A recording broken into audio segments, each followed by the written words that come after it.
Hey everyone, welcome back to the Quacking Pancakes Podcast, filmed here in Kornwall Studios in beautiful Atlanta, Georgia. I'm Kory Hoang. And I'm Evan Mullvain. Today we have a very special episode for you where we will be interviewing each other while trying 8 different types of hot sauces. The questions will get progressively more intense as the sauces get progressively hotter. We'll both try each sauce at the same time on these provided tortilla chips while alternating questions between each other. It's going to be a great episode and you're not going to want to miss it because things are going to get pretty deep and personal between the two of us. So without further ado, let's get into it.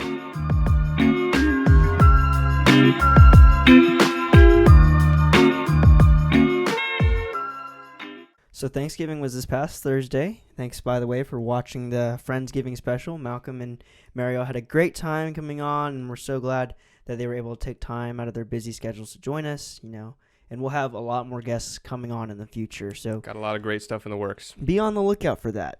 Getting into the news for this week, though, Christian McCaffrey is out for this season, fantasy owners. He's made of glass bones and paper skin. That's the Christian McCaffrey effect right there for you. Man, I sure feel bad for anybody who drafted him first overall this year. Yeah, I wouldn't have wanted to be one of those people who drafted him in every single league that you have. But it's fine. He's only played like 10 games since 2019.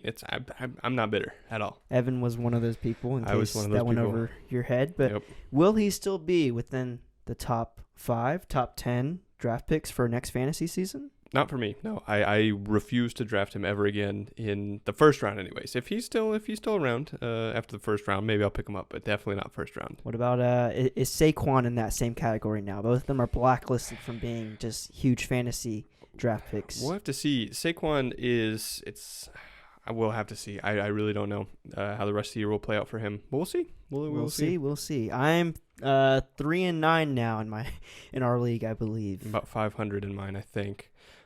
Kory, you just bought some Spider-Man tickets. I did. Right? Happy Spider Monday, everyone. I bought them. They weren't live last night at midnight like they said they were, but I bought them early this morning, and I got some great seats on opening night. So this is pretty new to me. I've never heard of this before. You had to pre-order your movie tickets. Is that right? Yes, they do that. I think because one, it's a pre-order now, and you have to get your tickets ahead of time, so that way, it's like supply and demand of you're going to get the best seat because you wanted to buy it first. But then also, I think it's because we're just coming out of the pandemic, and they still want to get some form of contact tracing while they still can. So, at least that was the practice last year. Is it going to be for you can do this for all movies, or is it just like the really big ones that they think are going to sell out? I think it's probably just for the really big ones they think are going to sell out. Yeah. And then you got to choose what seat you wanted to. That's pretty interesting. Yeah. I mean, like I said, it's coming on. It's coming out December 17th, so it's a ways to go, but they want to make sure that everyone can get whatever seats they want ahead of time. Great. That's awesome. Cool.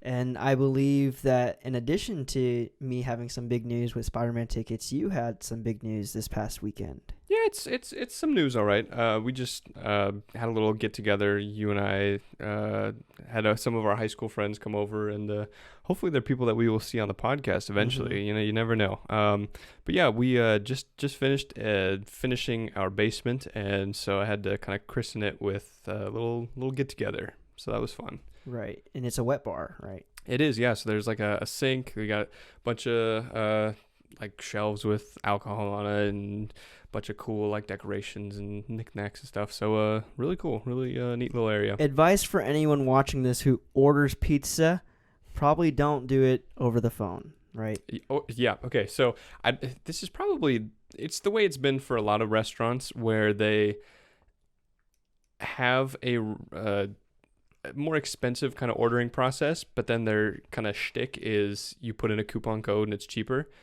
There's no such thing as a coupon code over the phone. So it's just you pay that full price. We ordered, I think, a pizza, like a large pizza and some cheese sticks, and it was $31. That is crazy. It's absolutely insane. For Pizza Hut of all places. Yeah, for Pizza Hut. I mean, it's good, but $31. What is your favorite takeout pizza place of the main commercial chains? So I think maybe this isn't like a known restaurant. I think it's kind of local. Marco's. It's really good. It's just different than a bunch of. It's still a chain. Like it's not like a local place. Mm-hmm. But I don't know. It's just different than all the other ones. I like Papa John's too, but the crust, I can't do the crust. No, I also can't do the crust. It's like tree bark. What about you? Do you have a favorite? Besides the crust at Papa John's, I will say I think Papa John's maintains the highest standard in terms of their ingredients, you know. That's true. Especially better since, ingredients, better pizza. Yes, especially since Papa Shack took over. But That's right. you know, I'm a big fan of their actual pizza. I did not know that they offer a Parmesan garlic crust kind of add-on now, but I would personally not get it again. In fact, I think their original crust might actually be better than that. I will say the original crust, although it's not very good on its own, you can make it good with that garlic butter. Oh, that garlic butter sauce, good. It's amazing. Yeah, it's amazing. Really good.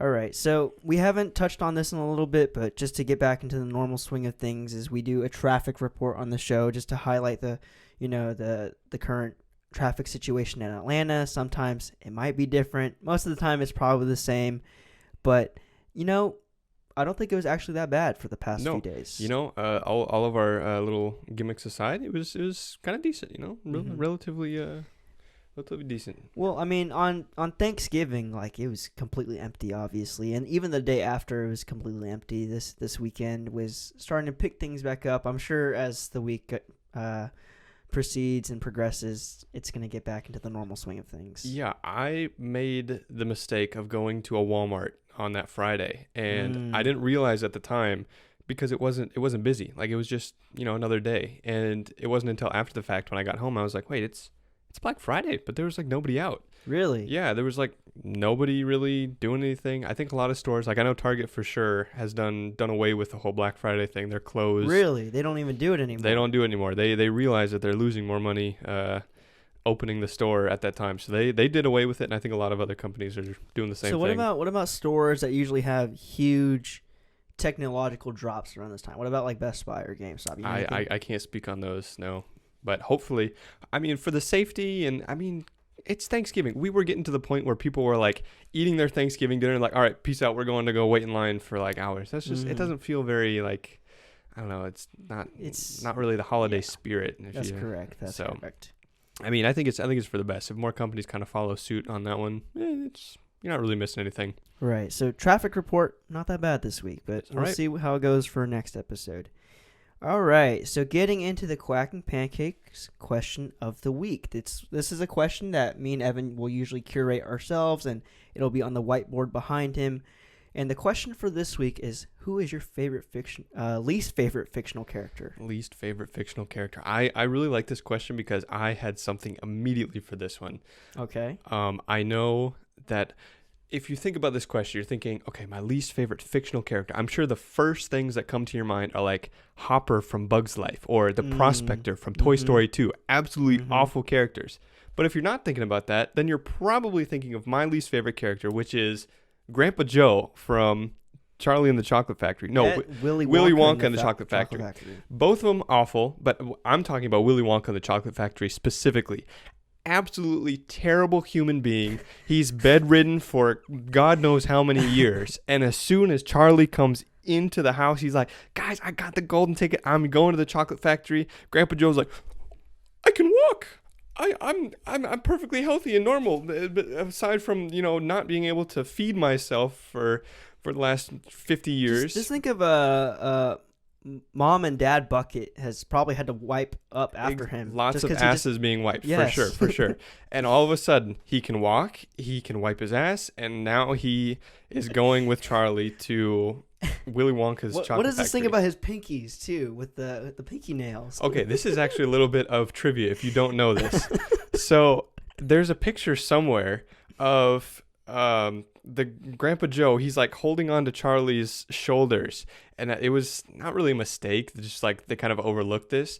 He has a Coke nail, you know, like where you can where like celebrities do Coke. They scoop it up with their nails, and they just, you know, they do that. So you can see it. So the actor, not just Grandpa Joe, the actor has a little nail of Is that just a fan theory? I mean, I know the evidence is there, but is that just a fan theory or is it true? I mean, unless Grandpa Joe, like the Grandpa Joe lore is a lot deeper than we know, then that's kind of suspicious. Okay. But what do you got? Who's your least favorite fictional character? I had a few different options for this one. Originally I was thinking, who is my favorite fictional character who I actually dislike the most? And in that first instance, it's Walter White from Breaking Bad, because the character himself is so deeply written, and Bryan Cranston, amazing actor, I'm sure you know, and Breaking Bad is one of our favorite TV series. It's probably, in my opinion, the greatest show ever made, especially since they kept it short, It's up there, yeah. It's really good. But he's a terrible human being. He lies to his family all the time. He keeps saying, I'm doing this for the family, and he's really doing it for himself. The character I ultimately settled on after just rethinking my whole life, thinking about everything I've watched between movies and TV shows, is Caillou. I was not expecting that. Okay. Because Caillou is literally might be the worst human being on the planet. I've heard stories. I don't know if you've known people, but I've had friends before who've told me they weren't allowed to watch Caillou growing up. So I actually got to watch Caillou twice while I was growing up. Once, just twice. Well, I don't mean twice in my life, but two separate times in my life. Once when I was growing up, when I was a kid, and then when my sister, who's 9 years younger than I am, so she went through a Caillou phase as well. It was the second time I realized how god-awful Caillou is as a human being. There's a scene where he punches his baby sister in the face or something, and his parents don't do anything about it. And there's so many crazy fan theories out there about why he is the way that he is, or why his parents don't do anything, and it's just horrible. It's not television that you would want to show your children. Their parents are complacent, they're complicit. I don't know the word, but they let it happen. They're like, oh, he's just a kid, we're just gonna let him do his thing. But no, he's a little shit that needs to be told his place. He's. I just heard that Caillou was actually canceled last year, and on Twitter when they announced it, PBS Kids, which I don't know why PBS Kids has a Twitter, who's following them on Twitter, but everyone cheered. Everyone was so happy, they were clapping that it was finally taken down, and they were Caillou is the greatest villain of all time, in good riddance. That's all I have to say. For sure. Yep. For sure. So we did have a few fan questions come in. The first one that we have that we're going to answer for you today. What was your favorite family vacation that you've ever taken? Should I go first? Yeah, go first. Go first. Right. My favorite family vacation is probably in 2008 when my family and a bunch of my extended family went to Orlando. And we had rented a villa that was decorated to the nines, and it had Mickey Mouse decorations and everything and all that stuff, and it was just a huge villa with a swimming pool.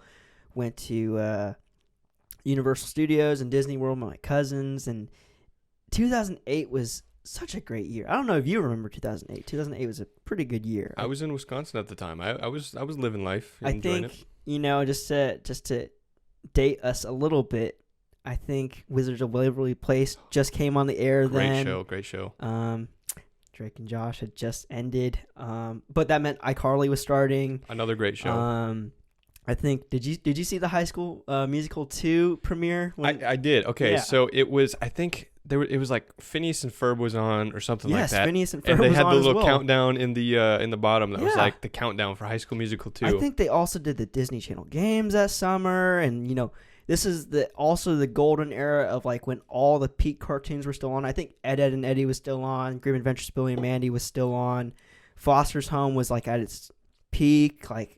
So much going on during this time. And I remember Jesse McCartney had just dropped the new Leavin' single. Do you know that song? If I heard it, I'd probably know it. He's leaving. He never wants to come back again. I think the Jonas Brothers were they Burning Up. They had just come back from the year 3000. It was good stuff. Well, that was a few years ago. Let's stick in 2008 here, okay? I'm not sure but 2008, great year. The only years I think could be better than that, just from my childhood, maybe 2014, 2011. 2014, greatest year of music. I'm sorry, sidetrack. You agree? Disagree? Oh my God, the year 3000 came out in 2002. But what were you saying? 2014, best year for music. 2014. Oh yeah, Imagine Dragons. Yeah.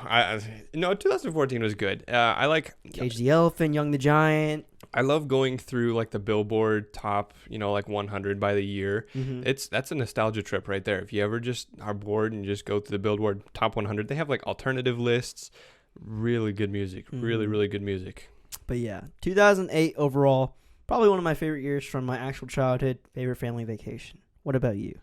For me, this would probably be the second cruise I've ever taken in my entire life. Okay. This is actually not too long ago. It was my junior year of college. My family and I took a trip to the Bahamas. I'm sorry, let me take that back. That was our first cruise. Our second cruise, we took a trip to Turks and Caicos and the Dominican Republic. And that was just a really cool experience. We did like this, I wouldn't call it cliff jumping, but it was like you jump off of a cliff. So I guess it would be cliff jumping. I think that's cliff jumping. But you just like, you wear these helmets and you just jump into like the water. It's really deep water. You just jump. Mm-hmm. And one of our favorite things from that trip was you had to take like a 3, 4, 5 mile hike up to these like places where you jump off. And our tour guide would be like, "It's only 5 more Dominican minutes." Yeah, that's what he would say. He'd say it every time. And it was like a hour hike. So every like 5 minutes, he'd be like, "It's just 5 more Dominican minutes." Hold on. Was this like kind of a one and done thing, or was it like you were there for the whole day? Because I can't imagine hiking 5 miles just to jump off and that's it. It was a lot of different cliffs. So we in total we jumped off like, I don't know, 10, 15 different like cliffs into the water. So it was actually really cool. Okay, how high would you say these cliffs are? Anywhere from like 20, 30, 40 feet. So I mean, you were like in free fall for a little bit. It was a little scary, but definitely a cool experience. I never felt like I was in danger anytime. So here's the thing I don't understand personally about diving, whether it's professionally or like recreationally like this. Do you have to maintain some sort of form while you're diving? It was like no head first. You had to like stay with your arms at your side, just jump straight down, and everything was really, really safe. And so if you did a belly flop, you die? You break something? You would probably die, and they would probably scold you after you had died. You'd be dead, and they'd be like, "Why'd you do that?" So it's so it's is really it safe. Do they instruct you, or they make sure like some sort of idea that you have to have ingrained in your head, like this is how you jump off? There were like 4 or 5 tour guides with us, so like all 3 of them jumped off before us, and like, this is how you do it, this is how you do it, this is how you do it. So it was pretty good. I think my dad lost his Apple Watch on one of the jumps. He like jumped in, and then he came out, and he's like, "I lost my Apple Watch." I'm like, oh well, it ain't coming back. That's wild. Jumping that fast and that hard that an Apple Watch gets knocked off? Yeah, it was. The very first time we did it, it was kind of scary because like I'd never jumped from a height that high before. But that's the only way you're gonna get back. And you just have to assume I'm gonna land in the water and I'm gonna be safe. But everything was good. But going back to the cruise, it was just fun. I've only been on a Carnival cruise, which I hear people say, it's not the best one. But just me going on a Carnival cruise, that's all I know. So it's like the best that I know. Mm-hmm. So I can only imagine what like a Royal Caribbean or a Norwegian cruise. Who knows? I don't get on boats. I think you have to try a cruise. It's very, very fun. Can't swim. Titanic happened. Insert other reason why here. I don't know. Something has to be very special about me getting on a boat for the first time. We'll work your way up. We'll start you on like a little dinghy and work up to like a sailboat and then a motorboat and then yacht and then cruise ship. It'll be good. All right, so moving on to the next question. What makes you angry? What makes you angry? Am I taking the lead on this one? Yeah, go ahead and do that since I took the last one. Okay, so for me, I feel very strongly about this question, and I want to make a little disclaimer that my answer to this question does not reflect the values of the Quacking Pancakes podcast. This is just my opinion. I am not a big fan of cyclists on the road. Oh, very, very controversial, very hot topic. I have no issue if you are doing it from the safety of your own home. That's fine. That's great. Like on a cycling machine? Yeah, on a cycling machine, great. For all those who are trying to get healthy, ride their bikes, great. Who qualifies, just so we know first where you're going into at this point? what is a cyclist to you, and then what The- is someone who owns a bike? The ones who wear the suits, like the skin tight suits, and the alright. ones that are like they're like parallel to the road. They're like so hunched over. So Lance Armstrong type. Yes. Cyclist. Sure. I had nothing against Lance Armstrong. I'm sure he's a great guy. But the people, and the problem is they're always in like packs of like 8 or 9 Right. like racers. They probably see themselves as like equals to like Formula One racers. They take up all of the road, and then if they get like separated from each other, you like pass one on the road, and you're like, okay, that's over with, and then you pass another one and another one. It's just, I get it. Share the road, that sort of thing. I have no issue with that. But there comes a time when like there's traffic and you just have to like wait behind them and wait for the traffic to pass on this side. And you just have to like move around them. It's kind of annoying to me. I'm sorry. I'm really sorry. It really is. No, I think that's fair. And you mind if I transition to what makes me angry? Go for it. I don't have a problem specifically with cyclists, but I have a problem with people who just don't care about what they're doing. And a lot of cyclists just don't care. They don't care about the rules of the road. They don't care about letting people know when they're turning next. And that kind of what makes me angry when, I'm driving. Everyone knows me. I absolutely hate driving. I hate driving 5 minutes. I hate driving 5 hours. Even on the road trip, I like enjoying the experiences, but just being in a car like makes me so angry because it's just the most constricting, claustrophobic experience I think anyone can be in. And in addition to that, it's just like, especially where we live in this, metropolitan area close to Atlanta, there's just so much traffic and you're stuck. You can't turn around, you can't go forward. Like, it's ridiculous. And who knows? Maybe that's why the traffic is so bad here, is because many people are trying to take up a new hobby, and these are the same people who don't use their turn signals. These are the same people who don't let you over when you're merging on the interstate. Transportation is just a huge mess right now, I think, in general. We need more forms of transportation. We need teleportation. Everyone should be able to fly their own personal plane. People should be able to kayak across the United States, things like that. I think that would clear up a lot of the traffic issue. And then when we do the news report at the beginning of each week, we can say there's no traffic. Traffic has been eliminated. That we would have no podcast because there's no news. But so, kind of a question to go along with that answer for you. Are you more of a type of person that will wait to take a left turn, or will you find a different route to make a right turn so you can avoid a left turn? Everyone knows I'm extremely bad at left turns, and I hate driving, but if in that scenario, or if it's like if I'm in traffic and a route opens up that's 20 minutes longer but I'm not stopping, I'm always going to drive because I have to be moving. I can't wait. I don't like feeling like I'm not in control of what I'm doing and everything like that. So yeah, I have to be able to feel like I'm in control. Like if I feel like I can take a left turn, I'll make the left turn. But if I feel uncomfortable for whatever reason, because it's just not working out, especially if you're trying to cross over like 4 lanes, right? That's when you gotta turn right, but you turn, maybe make a couple other turns.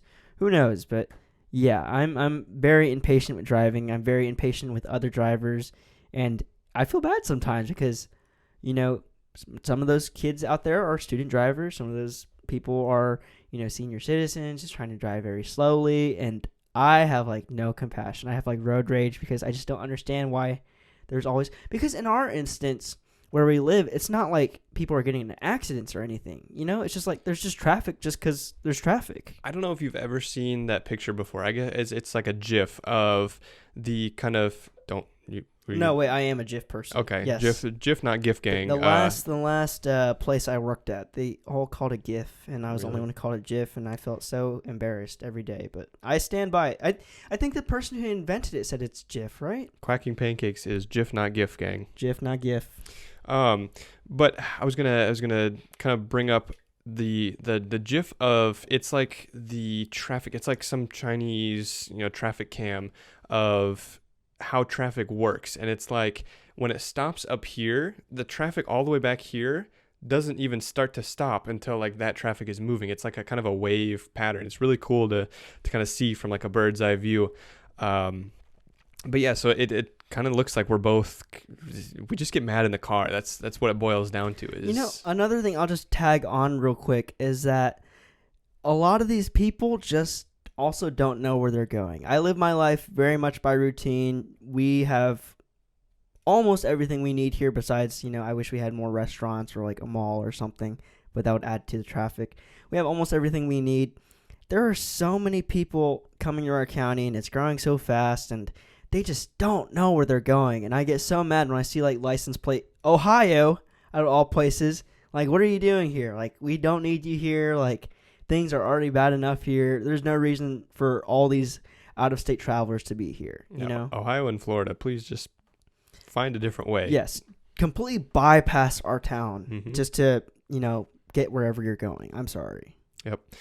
So our last question here, which kind of to wrap up our fan questions, we have, what was your favorite school subject? I guess that could be high school, college, elementary school. What was your favorite subject? I think a lot of people tend to brand me as visual artist, photographer, musician, things like that. I think my favorite thing to do in the world and my favorite school subject is writing in English. Like, I always loved just sitting in our AP English classes or honors English classes, and our English department at our high school was so good, and everyone always was on top of things, and they all shared like this collective information of how you should learn, how you should study, how you should write, how you could build better conversations with your peers. Like, that's so like amazing and intellectual to me. And I'm not like the biggest reader. Like, I have problems like just being able to sit down and focus and reading a book from time to time. But I love writing, like whether it's my thoughts or I love planning and scripting Quacking Pancakes content or content for my own use or anything like that. Like, writing English, the ability to analyze language, thematic analysis, things like that. English is my favorite thing. In some other life, I think I just said, to hell with business school, and I was probably, an AP English teacher. Like, it would have been great. I would have been super in with the kids. We would have been analyzing and tackling like hot button issues today and all that stuff like we did in our class. It would have been a great time, Dr. Hoang, right? That would be cool. Dr. Hoang with the AP English. With Dr. Mullvain across the hallway teaching. Yeah, I'm like the co-teacher. But what I would be teaching some sort of history or social studies. It was definitely the most interesting thing for me. Kind of going from like U.S. history to world history, all of that sort of stuff it's kind of interesting to see why things are the way that they are today. I just started, and this is so random, I just started like a 4-hour World War II documentary on YouTube like about a week ago, and you sit down and watch like 15 minutes of it at a time.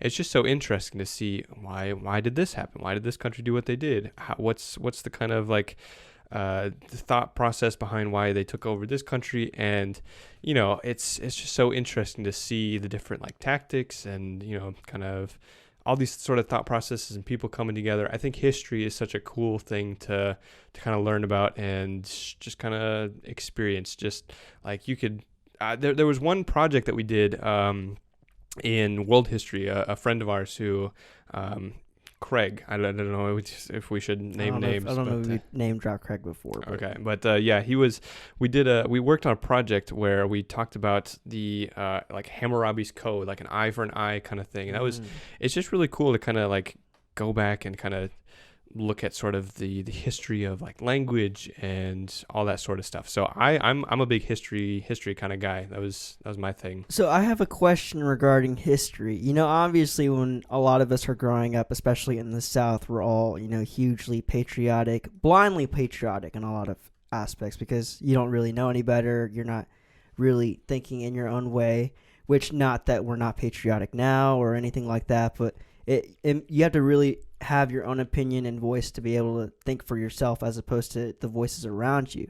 When you're watching anything that's like a documentary or just learning about these interesting topics from back then, do you develop any sort of empathy for maybe some of these other countries? Maybe not Germany, in World War II, but, anything else like, oh, I get why they joined in or what their perspective was or anything like that. Well, it's kind of interesting because the one that I'm watching, it kind of centers around like Europe and their perspective of things, like different countries in Europe. So you kind of have to realize, okay, this is going to be maybe a little bit biased from a certain perspective. I have to kind of keep like an outside perspective of how I should view things, because it can be kind of it's easy to like get sucked into, oh, this country invaded this country, so that must have been right. Like they knew that they were doing it. It was for the best. Obviously, for like World War II, there are a lot of things that, shouldn't have been done. But it's kind of hard in a way to, if you watch so many certain things, to get sucked into, okay, that's the perspective that I should be looking at. So it's definitely a lot of things. There's a YouTube video that's like World War II from India's perspective that I think would be really interesting to watch and kind of see like, okay, how was World War II? How did that play out in terms of like India and their history? So right. So I mean, there's obviously, when you break it down, there's good guys and bad guys. Was it really that black and white for a lot of these things? It just depends on who you ask. I mean, really, it's kind of just a matter of, oh, hey, Switzerland, what do you think of World War II? And they'll be, yeah, I don't know. I was neutral. So it's just kind of one of those things. But that's why I like history so much. It's so dynamic, and there's a lot of different ways to look at things. I think also like World War II is just heavily romanticized like all the time. Like, there is the good guys, it's like the Allies, and the bad guys are the Axis of everything, and everyone knows like Hitler is the main boss that you fight at the end, everything like that. But I really do like. You've seen Saving Private Ryan, right? Yeah. In the opening scene, like those kids are like all like terrified. And I've heard when that was screened, like all the original vets who had served during that war, who had just thought they were going in to watch another war movie. Like I heard they all left because it just triggered them from like they got flashbacks. It was a crazy movie. I probably watched that movie a lot younger than I should have watched that movie, but just that opening scene when they're just like storming the beaches in Normandy, it was. And there's that kid who gets he's looking for his arm. It's crazy, it's absolutely ridiculous. crazy. I could not imagine doing that now. Like I definitely feel for veterans of all eras, I think. But that's why it's so interesting, is like in history you can like, there's like the interviews, the diaries that you can just like read, and you get into like sucked into that perspective of like what they actually experienced, which is just really cool for me. Right. I agree. So for this episode, Kory and I thought it would be a kind of a fun idea to interview each other so that the audience could learn a little bit more about who we are. And then we might even learn a little more about each other. Who knows? Exactly. So the way that this is going to work is we are going to ask each other questions, but at the same time, we are going to be putting hot sauce on chips and asking each other questions. Right. And each chip, or each sauce, I'm sorry, is going to go up progressively in heat intensity. Right. So what we're going to do is we are going to flip a coin to see who will ask the question first, because I don't know about you, I don't really want to be answering a question while while eating the hottest hot sauce. Well, I feel like maybe your heat tolerance is a little more powerful than mine might be. I'm not sure. I don't know. I like to eat hot things. Don't you do hot sauce challenges in like malls all the time or something? Yeah. I'd like to try them, but I don't go out of my way to like put it on food. Okay.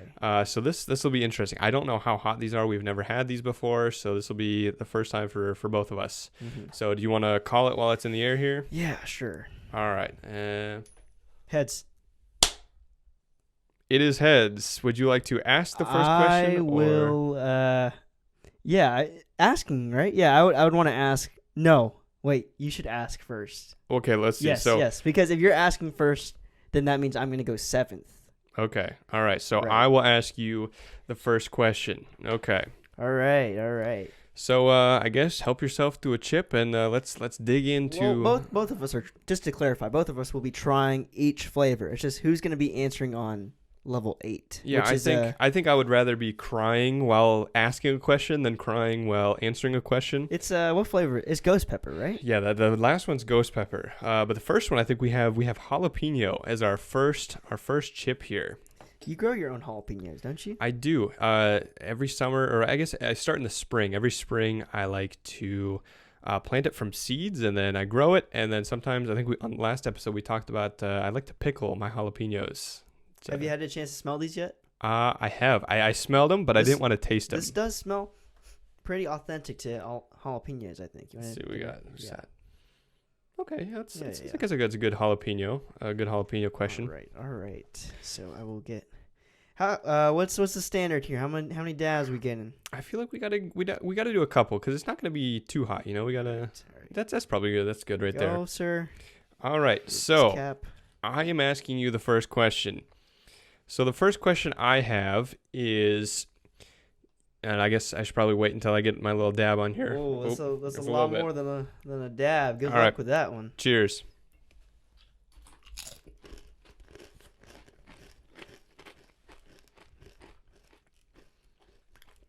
Not bad.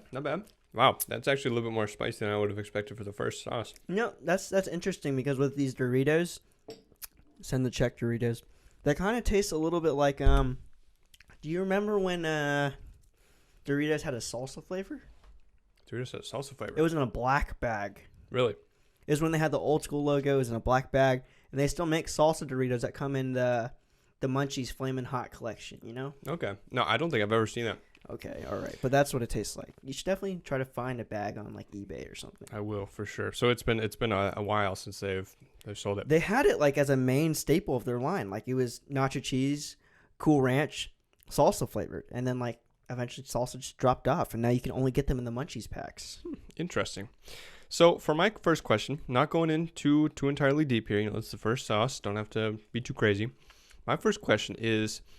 So you grew up kind of in the same house for your entire life, for most of your life. Actually, now that we're getting into it, I've only lived about half my life in this house. Really? Okay. Yeah, I lived on the other side of the county. It's weird because I never really changed zip codes, but yeah, I've only lived in this house. This is probably at this point equal time frame as to how much time I lived in my old house. So yeah. So for as long as I've known you, you've lived in the same house. What I want to know is, you always had that really cool room where your house had like an upstairs, and that was the bedroom. There was like there were stairs to the bedroom, and that was your bedroom, which I thought was really cool. You had like the vaulted ceilings. What was it like going to Georgia Southern and having a closet for the first time? Because you didn't have a closet in that house. Like what did you do with your clothes before, and then when you had a closet? That's crazy, because also like I didn't really even have a dresser up to that point in time either. Right. I didn't remember. Like, so where were your clothes at that point? I did have a dresser that I put some clothes in, but it was like, you know how your parents buy you furniture when you're like 8 years old, and like it's kind of very tiny. So a lot of my clothes didn't actually fit in there. A lot of the times I would keep my clothes in like laundry baskets. Like I would still fold them and put them away in there, but like that's just kind of how I did, because I mean, it wasn't like I was ever complaining that I need to get anything. It just wasn't on my mind. Having a closet, or I should say not having a closet, wasn't even that bad to get used to, because I never really liked wearing long sleeve clothes. I'm not sure about you. Do you wear many long sleeve t-shirts? No, hardly ever. No. Yeah, and then the only struggle I would really have is like, how am I going to fold up all these like button up t-shirts every time I'm washing clothes or anything like that? So it wasn't that bad then, and you know, there's plenty of other closets in my parents' house that I grew up in that I could put like, you know, jackets into and everything. So it wasn't that big of a deal. When I got to Georgia Southern though, I had it all figured out up to this point that I was like, what am I even going to put in my closet? Like there's nothing I can even figure out to do in here. So there would be only like 2 jackets in there for like when it was winter time. And even then in Statesboro, it's not that cold, you know? Right, yeah, you don't really need... So at the end of the day, I still didn't even really use my closet. You know, I think I'd seen like a few other people's closets, and their closets are just like nasty, or they like throw trash in there, or like they keep like snacks in there. And like, I just, after all this time, like I've never had a reason to have a closet. And you know, when I was going house hunting and apartment hunting earlier this year, I was like, oh, well, how big is the closet? And at the back of my mind, I'm thinking, why do you care how big the closet is? You're like not even going to use the closet. And that's pretty much how I felt this whole time. And when you lived in Atlanta for a little bit, did you have a closet then too, or did you also? No, that's so funny that you bring that up, because the way that my apartment in Atlanta was structured, it also had the vaulted ceilings. Yeah, and it was like the same it was a thing. Bonus room. And I remember negotiating with my roommates at the time. They're like, all right, well, because I signed my name on this first because I found this house first, I want to pick the first room. And I'm like, okay, that's fine. That's fair. The other guy was like, yeah, and I'm his friend. Like, I want to pick my room first. And I'm like, okay. And I was like, well, look, I kind of want the room upstairs because it was really cool. Yeah, I was like, this is the room upstairs. I kind of want that room. And they're like, oh, we weren't even going to plan on going for that room because they're like, there's no closet in there. Like, it's the furthest away from everything. Like, because their two rooms would be on the same level, right next to the kitchen, right next to the living room and everything. And then you'd have to go down the stairs just to get to all that stuff, make a bunch of noise in this house that was built in like 1910, yada, yada, yada. I was like, no, I like it because it looks just like my old room that I've known for like 10 years now. It has the staircase going up to it. And then at that point, like it had two windows on both sides of the street. So I could see one side of the street that was going towards Midtown, and then I could see, or going towards like the city, and then the other was going towards more of like the Beltline of Midtown. And you can see like Trader Joe's out the window. You could see like the Beltline. You could see like all these people like walking their dogs and jogging at night. And it's funny because that was 2020 that I lived there for only like 3 months, but I lived there for a little bit, and it was a great view at the time where you could see all these people socializing at night.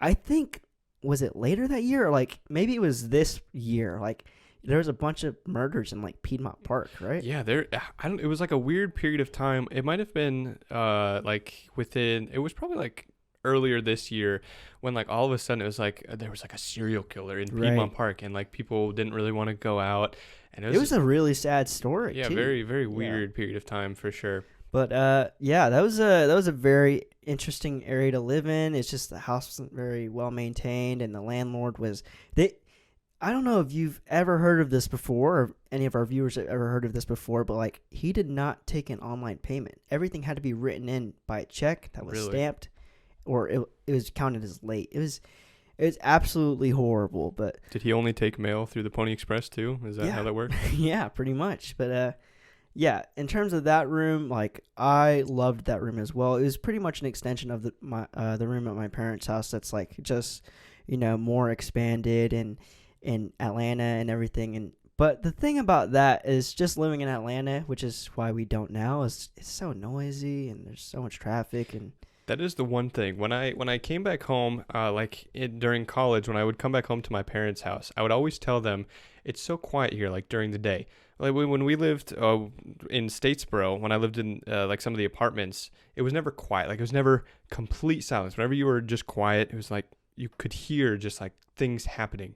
But like in like the suburbs or something, it's like quiet, like just dead silence. Mm-hmm. You could hear a pin drop. Right. I kind of like that, but at the same time, it's like, it'd kind of be nice to live downtown in the city, just to be a part of things. Just to piggyback off that real quick, it's an amazing feeling, which I can't really do anymore because I remember when I was a kid, I used to just stay up so late, and I'm sure you stay up late now. I know, but work, yeah. But it's an amazing feeling that not many people really think about doing, but if it's like 2 a.m., 3 a.m., 4 a.m., for whatever reason, if you go outside, it's just beautiful. There's no noise. It's like you can hear the crickets and everything. It's a really nice experience. But yeah, to overall answer your question, I had a closet at my old house, and then when we moved to my mom's new house, didn't have a closet. Went to Georgia Southern, had closets I didn't even really utilize. Okay. Went to Georgia Tech, had that apartment, and didn't have a closet again. So no, I was never really bothered by not having a closet. But now as a moderately functioning adult trying to figure things out, I could see the utility of just, I like minimalism in my space, and the way that we have the studio set up is that, everything has a place to be put away at the end. That's the only benefit I really see towards having a studio at my house, or having a closet at my house, is that you can just hide stuff in there. But at the same time, that's probably a really bad habit to just throw stuff away in there. I mean, storage, yeah. It's just a way to keep things hidden away. All right, so are we ready to move on to number 2? What is this sauce? Level 2. Green chili. So when I was smelling this sauce, I was actually really excited because in our road trip episode, we talked about the hatch chilies that we tried in out west, and I really love the hatch chilies. I was a little bit surprised that This one is hotter than the jalapeno. I would have expected the jalapeno to be hotter. It's such a generic name, like green chili, and it looks like it's the exact same stock photo as the jalapeno, but it's actually lighter. Like, are darker colors or lighter colors usually hotter? For green, I don't really know how it works for green. But let's have to find generic. out. Is there an ingredient on here? There's no. Wait, okay. It says green chili flavor. Okay. Great. Okay, all right. So let's. So let's go ahead and pop this bad boy open and get a good whiff. You know, I think this might actually smell more like. That was a little bit of like a pickled jalapeno. Would you say this smells more like a fresh jalapeno? Like fresh jalapeno. Yeah, for sure, Okay, for sure. That one definitely does smell like fresh and earthy, actually. All right. As I'm sure people like to review. So I will go ahead and proceed to getting my good dabs worth all over my iPad. All right. There you go, sir. Let's see what we got here.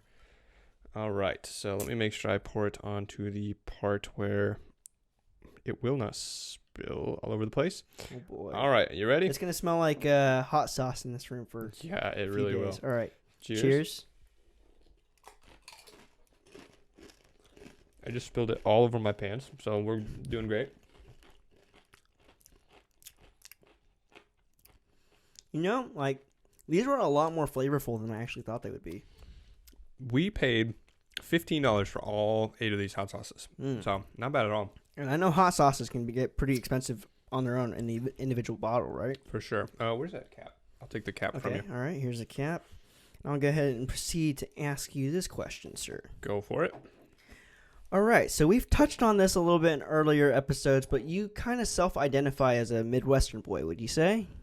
Born and raised, so to speak? I like to do the thing where if I'm in Georgia, I'll say, yeah, I'm from the Midwest. And if I'm like in Wisconsin or Minnesota, I'm like, yeah, I'm from Georgia. Right. So your parents and entire family are from there, correct? That's right. And you moved around a little bit between Minnesota and Wisconsin. But in addition to that, you have a love for the Wisconsin Badgers football team. Is that another family thing going on there? Half of the family, yeah. Okay, so in reality, though, you've only lived there for a few years of your actual childhood and actually spent most of your life in Georgia. So what is it about the Midwest that continues to be a part of your identity as a person, as an adult today? You know, does it have something to do family related? Is it part of the culture? Is it the family vacations you take, you know, during the holidays, during the summer? Or is it just the atmosphere, the environment? What is it about it that just keeps bringing it back to who Evan Mullvain is? So I think the biggest thing for us is that every summer growing up, we always had to find a way to get up there when we lived in Georgia. Mm-hmm. So I was born in Minnesota, just as like a kind of short synopsis. I was born in Minnesota, moved down to Georgia, moved up to Wisconsin, then moved back down to Georgia. And when we lived in Georgia, it was kind of just one of those things where we have family, all of our family lives up north. So we always, every year, have to find a way to make our way up to see our family. And so I think that's the biggest thing is every year, even though we didn't live there, we still made time to go up there every year. So one of the places in particular that I am very fond of is a cabin. And I know we've talked about the cabin a lot before, separately from the podcast. But it's just like kind of a tradition at that point. You go up to the cabin every year. It's on a lake. You ski, you tube, you four-wheeler, you know, just do a whole bunch of things. You have a bonfire, and it's just kind of nostalgic. So when I tell people, oh yeah, I'm from the Midwest, I'm just thinking like, oh yeah, I'm from a place where people come together, because the cabin was like kind of a central hub where all of our family would come. So if you're at the cabin, you got grandparents, you got cousins, you got aunts, uncles, they're all coming in and kind of hanging out with each other. And I think that was the biggest part of why I like to say, yeah, I'm from the Midwest. We're from the place where everybody comes together and is just happy and everybody has a good time. And it's just, it's a great place. So like some grandparents lived in Wisconsin, some grandparents lived in Minnesota. So we would always just travel. And that was another thing that I really liked is we would always drive. We drove every time. So that's a pretty hefty drive. It's like a 20 hour drive from Atlanta to where we would be going. So that was just another thing that I got to like brag to all my friends in elementary school. Like, oh yeah, we drove up this summer to Minnesota and Wisconsin, and it was like this, oh wow, you got to drive up to these places that we've never been to. Right. And I think it's one of those things as a kid you could just like brag to people about, but as you get older it's more like about the culture and the family. And I don't know, I now if someone asked me, I know I'm out of college now, I would say no, I'm from Georgia. I'm 24 years old, and I've spent probably 18, 19 years of my life in Georgia. So I'm from Georgia. I'm, originally, I would say Georgia. I don't have the accent, but that's in time. Kory, you always tell me, you're like, always, yeah. You always say someday you'll be one of those people, one of those old geezers on the side of the road, and you'll be talking to people at the community center and be like, hey, will you be coming over to my house for supper on Tuesday? Yeah, Tuesday, Wednesday, Thursday. That's right. I'm hoping I get that eventually. But you have started saying y'all, I think. Yeah, that was a big thing. When I first moved down here, when you're a teenager, you're like in that rebellious stage. It's like, the parents are always wrong. But when I moved down here the second time, I was 13, 14 years old. And I just remember my parents they started saying y'all, and I was like, I will never say y'all in my entire life. It's so stupid. You're Southern. It's like, but it's like, it's part of the vernacular here. Like you just, yeah, you could have all the terms, all the vocabulary, but you're not going to really say it like how I say fire or things, things like that. Yeah, so it just, at this point in my life, it's like comforting just to hear like, oh, y'all, like if you fly up to, wherever you get like oh, wow, there's the northern accent. But as soon as you fly back down to Atlanta, it's like, oh, everybody's saying y'all again. It's like I'm back home. That's how it feels to me. So to kind of like wrap everything up, I think the reason I like associating myself with the Midwest so much, especially as a kid, is just like family, just all the memories you just kind of associate, like Donkey Kong country landscape. Right. Yes. You can't get down here. It definitely looks like Donkey Kong. Yes, for sure. But just the overall family experience just made it feel like home. Right. For sure. Okay. So, I guess now it's my turn to ask you a question. Correct. And what do we got for level 3? Level 3 is Cayenne. And, is Cayenne in real life hotter than... A cayenne pepper is actually pretty hot. I know that it's popular to dry a cayenne pepper, and that's it's really, really hot. But I don't know if I've ever had a cayenne hot sauce define before. Drying a cayenne pepper. Is that not just the same thing as cayenne pepper? So you can grow a cayenne pepper, and then I don't know the exact process, but there's like these dehumidifying machines that you can like put stuff in, and it just like dries it out. And I don't know why it does this, but apparently when a pepper is dried, it's hotter than when it's like fresh. Right. And I don't know why. I have no idea what happens, the chemistry and all that. But I guess we'll just bust into it and see what it's like. I have heard that though, where Gordon Ramsay will take dried peppers and he'll throw them into a soup or something, and he just says the longer you cook them, the hotter they get, even though they're not, fresh anymore. So I have no idea. Initial whiff. How's it smell? I'm not. You don't seem too convinced. I'm not entirely sure if I would say this is cayenne.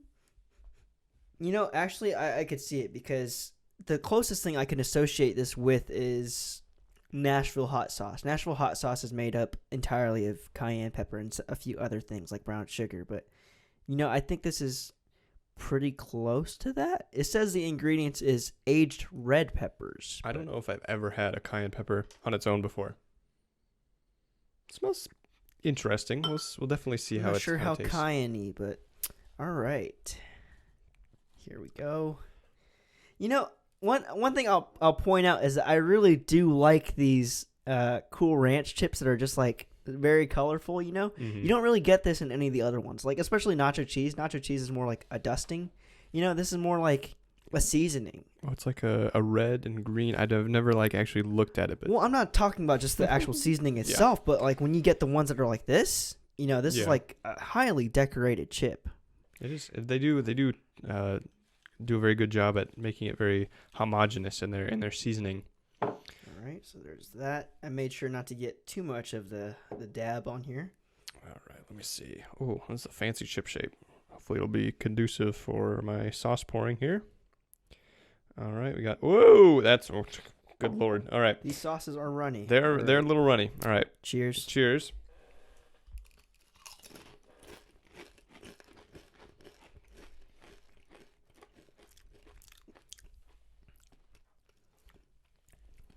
All right. Vibe check.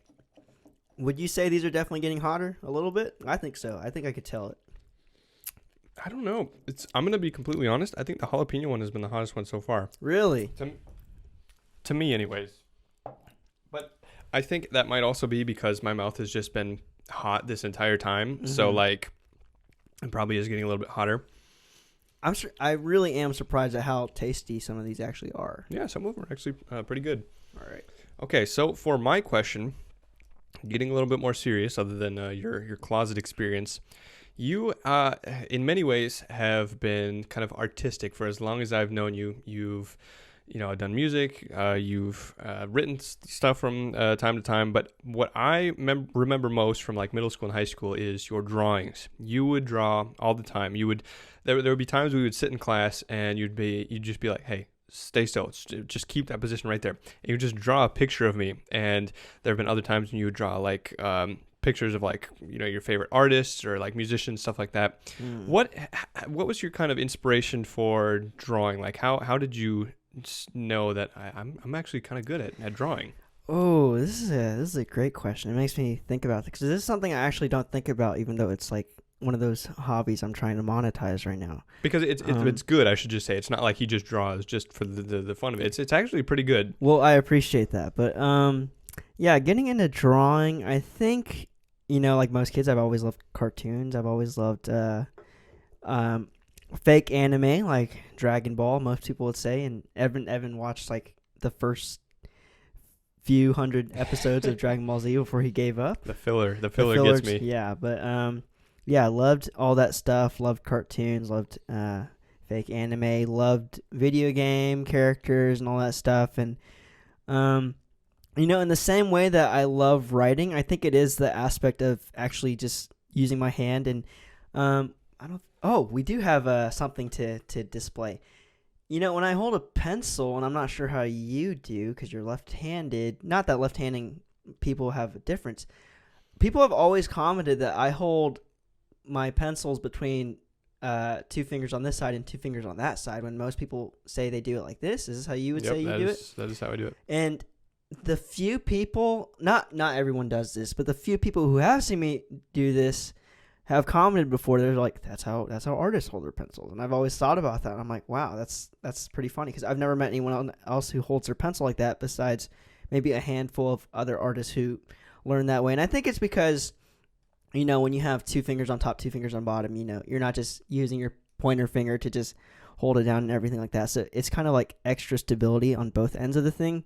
But yeah, that's when I realized that I kind of did things a little different, and I liked writing, I liked drawing and everything. And I had a few cousins who I would see in North Carolina over the years, and they also liked drawing, and I would take after them. My Uncle Josh loved drawing. My Uncle Bob is a very, very talented artist and everything.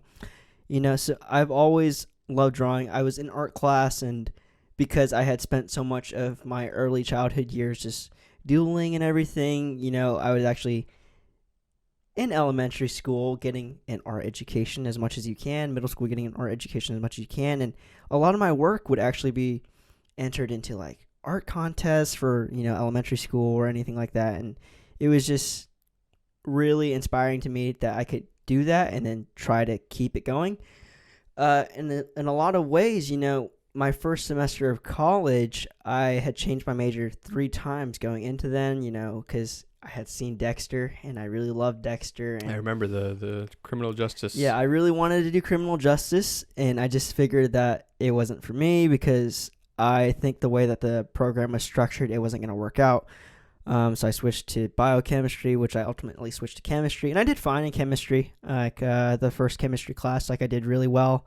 Like I was always on top of my homework. I would help out other students in lab and lectures, but I was like, why am I learning about Avogadro's number and like moles when I'm trying to do blood spatter or anything like that, And it's a very closed down way to look at it because you're learning all these principles to get better at it. But I was like, I'm wasting my time. So I switched to graphic design at the time. And again, it's kind of like, why am I learning these principles to learn how to be a graphic designer? And at the same time, though, I was really enjoying myself in my 2D foundations classes, and you would see me carry around like my art portfolio bag around campus and everything, and I would always have to have a sketchbook. And I was, what I really took away from that class, I still keep with me today, that I think I took for granted at the time, is that they were teaching me how to be a better artist. Up until that point, I was very raw. You're just in elementary school, middle school, high school even. I didn't take any classes in high school, actually. But elementary school and middle school, and they're like, okay, there's a quirky art teacher. She's going to make all the kids do the exact same project. And one of them, two of them, three of them would be good.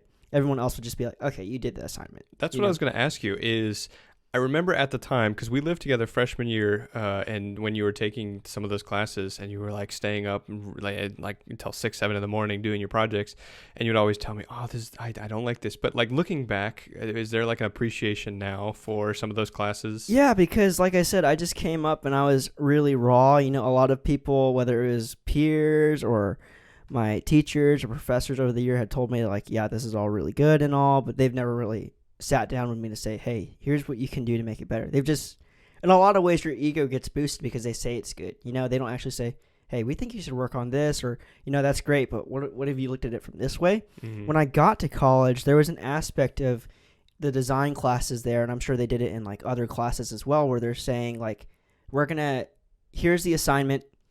It's up to your interpretation to like figure out the rubric for each assignment, and then bring it into class, and then we're going to critique each artwork. And a lot of ways, like, it's really hard for you to look at someone else's work that they probably worked hard on. You're like, I don't like that. Yeah. So, like, I always try to be really, in a way, I'm not any better than anyone else is. I wanted to go into it that perspective.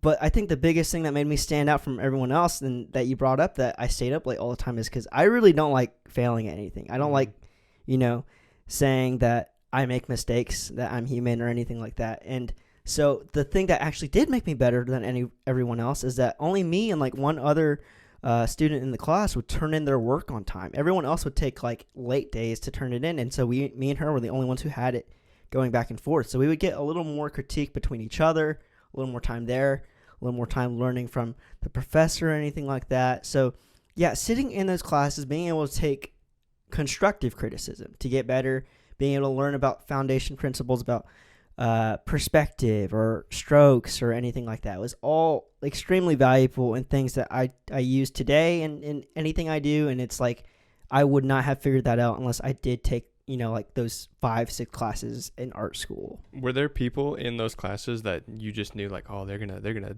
say something bad about my artwork just cause, like, there were actually a lot of people who, because like when I think of artists, it's like, oh, it's all these like pompous people like, oh, my art is better than your art. Or was everybody pretty much like, oh yeah, that's good?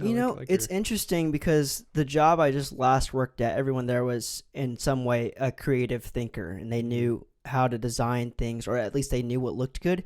But even then, they were never people to just say, hey, that looks bad. And that was very similar in art school. Like, I think the thing about art, whether it's visual art or photography or acting or music or anything, is that no one really wants to see someone else fail at it, because it really is one of those things like you're all kind of doing the exact same thing. You might all have the exact same goal at the end, and you all want to see each other succeed. That's not going to happen, but that's kind of what you want to happen for everyone. So it's very hard for people to critique each other, even when, some of these people, depending if they went to a very prestigious art school or not, or they went to a state school for art, that they might interpret it in a way of snobbiness. No one ever is going to make themselves look better just to make you look bad. It's usually always to help other people benefit each other. And when you do get that feedback, it's not because they're trying to make themselves better than you. Sometimes it might be, but usually it's because, they might have a perspective you might not have thought of before. And,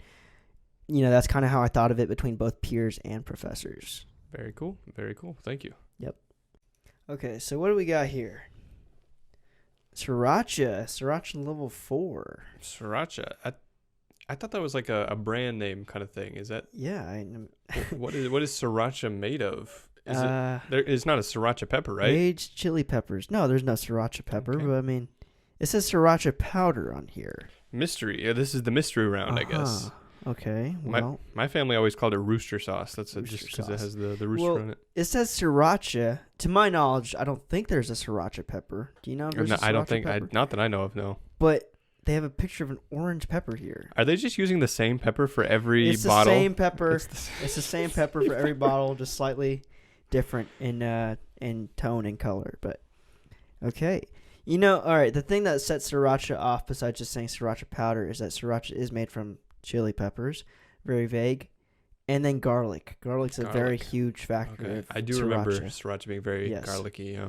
Okay, so initial smell test. Does it pass the sriracha smell test? Red Rooster sauce. Oh, this is... I'm not sure. I'm not sure what to think. Let's see. It does smell like sriracha. Okay. There is that like kind of burnt garlicky smell to it. Right. Let me go ahead and say for everyone who isn't aware of this, I think Evan might know this. I do not have a strong sense of smell. I have a very horrible sense of smell. But I'm also thinking that maybe it's just because my taste buds and like my sense of smell is off right now. But okay, you ready for round 4? Let's do it. Let's get into it. Let's get it popping, bro. Let's get it popping, bro. Man, This one's slow. Oh, it's a little thicker. this one is a little thicker. But oh my gosh, this one's very. It's just Is viscous the word? Yeah. Or it's viscous means it's. yeah, it's like the viscosity is like how. Goodness. Well, I guess that's thick as it much is. as I'm gonna. Good luck. Let's see what we got here. All right, got my chip. Let's see how much I can not spill here. Oh yeah, it's like thick. That is the one thing about. Oh wow, I can't get like any of it out. Is it blocked? I was gonna shake it a little bit. The one thing about. And then it's just gonna plop. Yep. Yeah, there no you go. kidding. All right. You ready? Yep. Cheers. Cheers.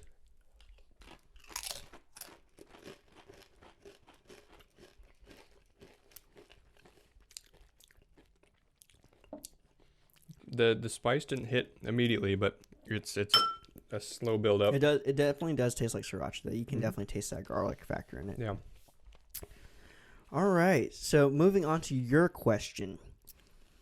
So we had a guest on episode 3, the hockey episode. In case you haven't seen it yet, Drew Serrero. Now I originally met Drew on the drumline at Georgia Southern when I was there, and I enjoyed his friendship and company enough to introduce each other. Before the three of us all became roommates at Georgia Southern, of course. So something I'm still slightly fuzzy about was the friendship you two actually developed when I was away on the weekends, because I would leave every weekend during the spring to, go do band. But I know it was definitely a different dynamic when I was there and it was kind of the three of us hanging out, and then between you guys hanging out in the spring semester and the kind of middleman friend was gone. Right. So Drew, to kind of give a backstory on Drew, when we moved in together our junior year of college, it was kind of like you came up to me. You were like, I've got this guy who is willing to live with us. You'll just have to trust me that he's a good guy. Mm-hmm. And I was like, all right, yeah, that's fine. So we went to go tour some apartments, and I got to meet Drew. And was that the first time you met him? Was when we went to go do the tour? It was, yeah. So a little backstory to the backstory. We signed a lease to that apartment before we toured the apartment. Because the 3D floor plan looks so good enough. And we were like, oh, we signed a lease to this apartment. We might as well at least see what we're getting ourselves into. So we all three got into our car and went over to the apartment. And that was the first time I ever met him. And Drew, he's a really great guy. He's just really down to earth. He tells you like it is. And when all three of us were there, like on a consistent basis, it was kind of just like all three of us would hang out. It was never like, oh yeah, I'm gonna hang out with Drew and see what he's up to. I'm more of the type of person who's more reserved, kind of. I wouldn't say like introverted. I'm more just like, I keep to myself. If there's like a party going on or something, I'll let loose a little bit, but I'm just more, I'll keep to myself. So Drew and I didn't really hang out a whole lot the fall semester, but spring semester we kind of, Kory was gone. You were doing, what was it? Atlanta Quest. Yeah. Q2, before someone on the internet gets triggered. So every every weekend Kory would be gone from you'd be gone from the apartment. Man, that's weird because I took classes on like Tuesday and Thursday, so I was only in Statesboro from like Tuesday to Thursday. Right. So you were gone for like long weekends, and it was just Drew and I at the apartment. And even then, like to kind of start off, is more just, we'd see each other in the kitchen, be like, hey man, what's up? How you doing? And then as kind of time progressed, junior year of college was like our formative years where I turned 21 and Drew shortly after, and it was kind of like, okay, we had something in common where we like to drink a little bit. And so we started hanging out in like the living room. We would, it was like during the time of NHL playoffs for hockey. And, we just, like it was like every weekend we would just kind of like watch TV, watch the games, I think baseball had just wrapped up as well. And so that was just kind of fun, just having our experiences like that where I met Drew through Kory, but then we kind of just went back and we discovered kind of our own similar interests. Like we had a love for sports, and it was a really great time. And Drew, I can't say enough great things about Drew. He's just a really, really great it's funny that when I remember living with Drew, the thing I remember about him the most is that he would practice hockey in our living room. And like we had a police officer who had like a baby living below us, and they'd be like, are you guys playing hockey upstairs? Like, what are you guys doing? So there's a story in particular where Drew and I hung out one night, and we had, been doing a little 2-person party, and we were playing like 2000s hits, like, on Spotify, just hits from 2000s. He brought out his Bluetooth speaker, and we were just dancing. Like there are videos somewhere, of us like dancing and singing. We were singing very loudly. And a police officer lived right below us, and he came up one night and he was like, I like the song. He said like verbatim. He was like, I like the song. You guys are singing. You guys are doing great, but you got to keep it down a little bit. And we're like, sir, yes, sir. All right. Yes. Got it. Gotcha. So we, it was just really fun just hanging out with him during that period of time. And I think we ordered some pizzas. The pizza story.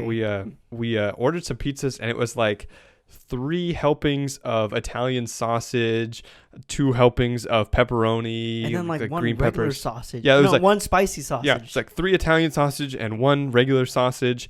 And then we put in a little tip note. We said, please bring extra pepperoncinis. And the guy, bless the guy's heart that delivered the food. He was really nice about it. He just delivered it, and there was like 10 pepperoncinis just like in the pizza box, and it was really fun. I like to imagine that like if you're at a party or drinking, I feel like Papa John's is probably the top of the line. Papa John's is the best party pizza. Yes, for sure.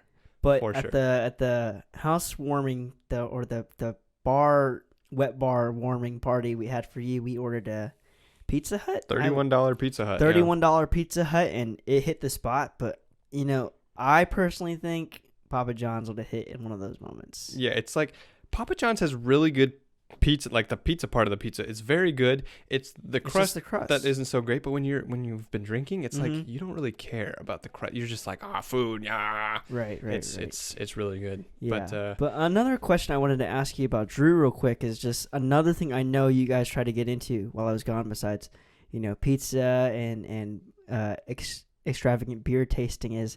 What is this I hear that you guys were thinking about getting into a hockey league together?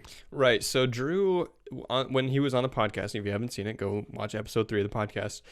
He was in a Savannah kind of roller hockey league. I'm sorry. One thing I wanted to ask real quick is, because he just kept saying this, what is a beer league? It's just like a rec hockey league. Just like... They just call it a beer league? Yeah, it's just guys, casual kind of...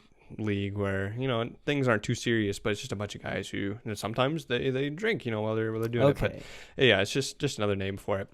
But yeah, he wanted to get like a league together of people in Statesboro, and I joined a Snapchat group, and he had found, I guess, people from like classes that he had taken of just people who would be interested. It was called like I'm still a part of that group, even though it's not active anymore. It's like the Statesboro Roller League or something. I don't remember.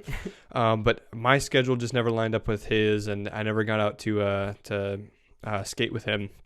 But I think there was a period of time where he went to, I don't remember if this was in Statesboro or if it was in Savannah. I think it was somewhere in Statesboro where him and another guy were like skating on this, like, I don't want to say it's like an abandoned rink, but it just like hadn't really been used for anything. Okay. So like skating around, and maybe it was a cop or someone came up to him and was like, "Hey, y'all can't be doing any of this skating around here." And there was just like something, and that was that. It just kind of dissolved into that. But yeah, if our schedules lined up, I would have really liked to play with him. But, we're still all waiting for you to go to a Glads game with us. Yeah, gotta make another trip out to the Glads game. We gotta take a big trip. I am glad that even though the friendship has not necessarily dissolved, it's just we don't live anywhere near Drew anymore. It's, I am glad you two were able to have that experience, because that's not like something I try to say, hey, you guys should be friends while I'm gone. You guys just, That would have been pretty bad if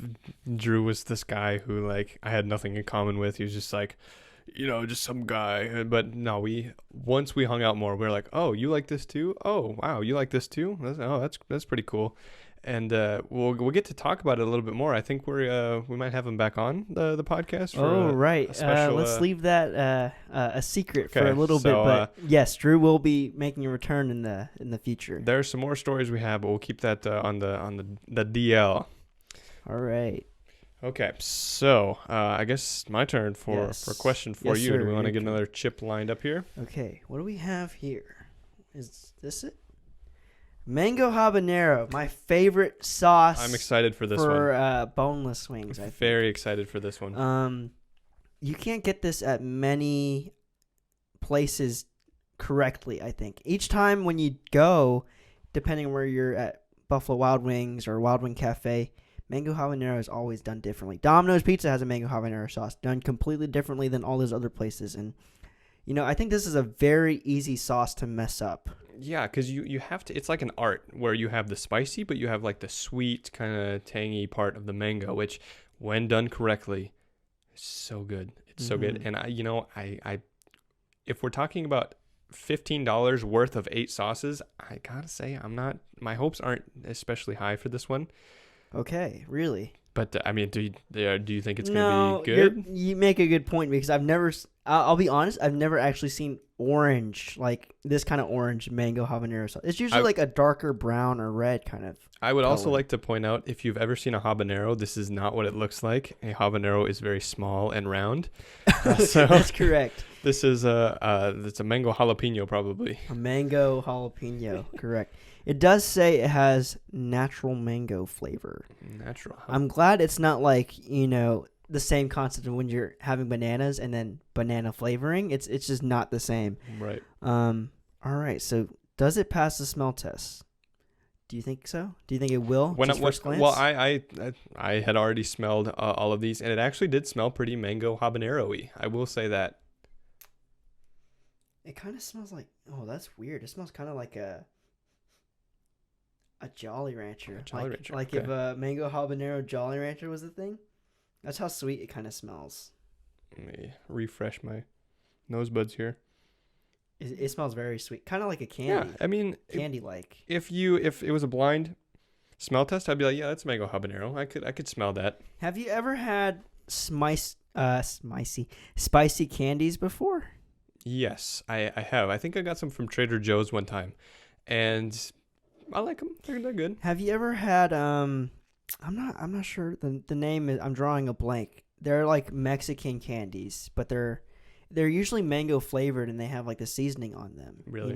You never had those? I don't think so. It's like Tajin or something. Oh, Tahine. Yeah, Tahine. Yeah, Tahine. So there was a TikTok trend a little while ago where people would. I mean, I guess it's not a trend if like it's common to do it in certain parts of the world. But on TikTok, they would just say, "Oh yeah, it's normal to like put tahini on mangoes and eat them because there's like the little spiciness along with the sweetness," right. And it was actually really good. Mm-hmm. Are you ready to give this one a go? Yeah, let's do it. This is one that I hope is good. I really hope that it's tasty. I'm not really feeling it yet. I think I'm gonna up the ante without trying to drip it all over the place because that one was a little too not viscous. Right? I didn't get a whole lot of the viscosityness. Okay, so let's try to. Viscositation. This is definitely more of a runny one. Very orange, cartoon looking. All right, here you go, sir. Let's see. See how masterfully we can pour this here. Oh, whoa. Okay, if I eat it right now.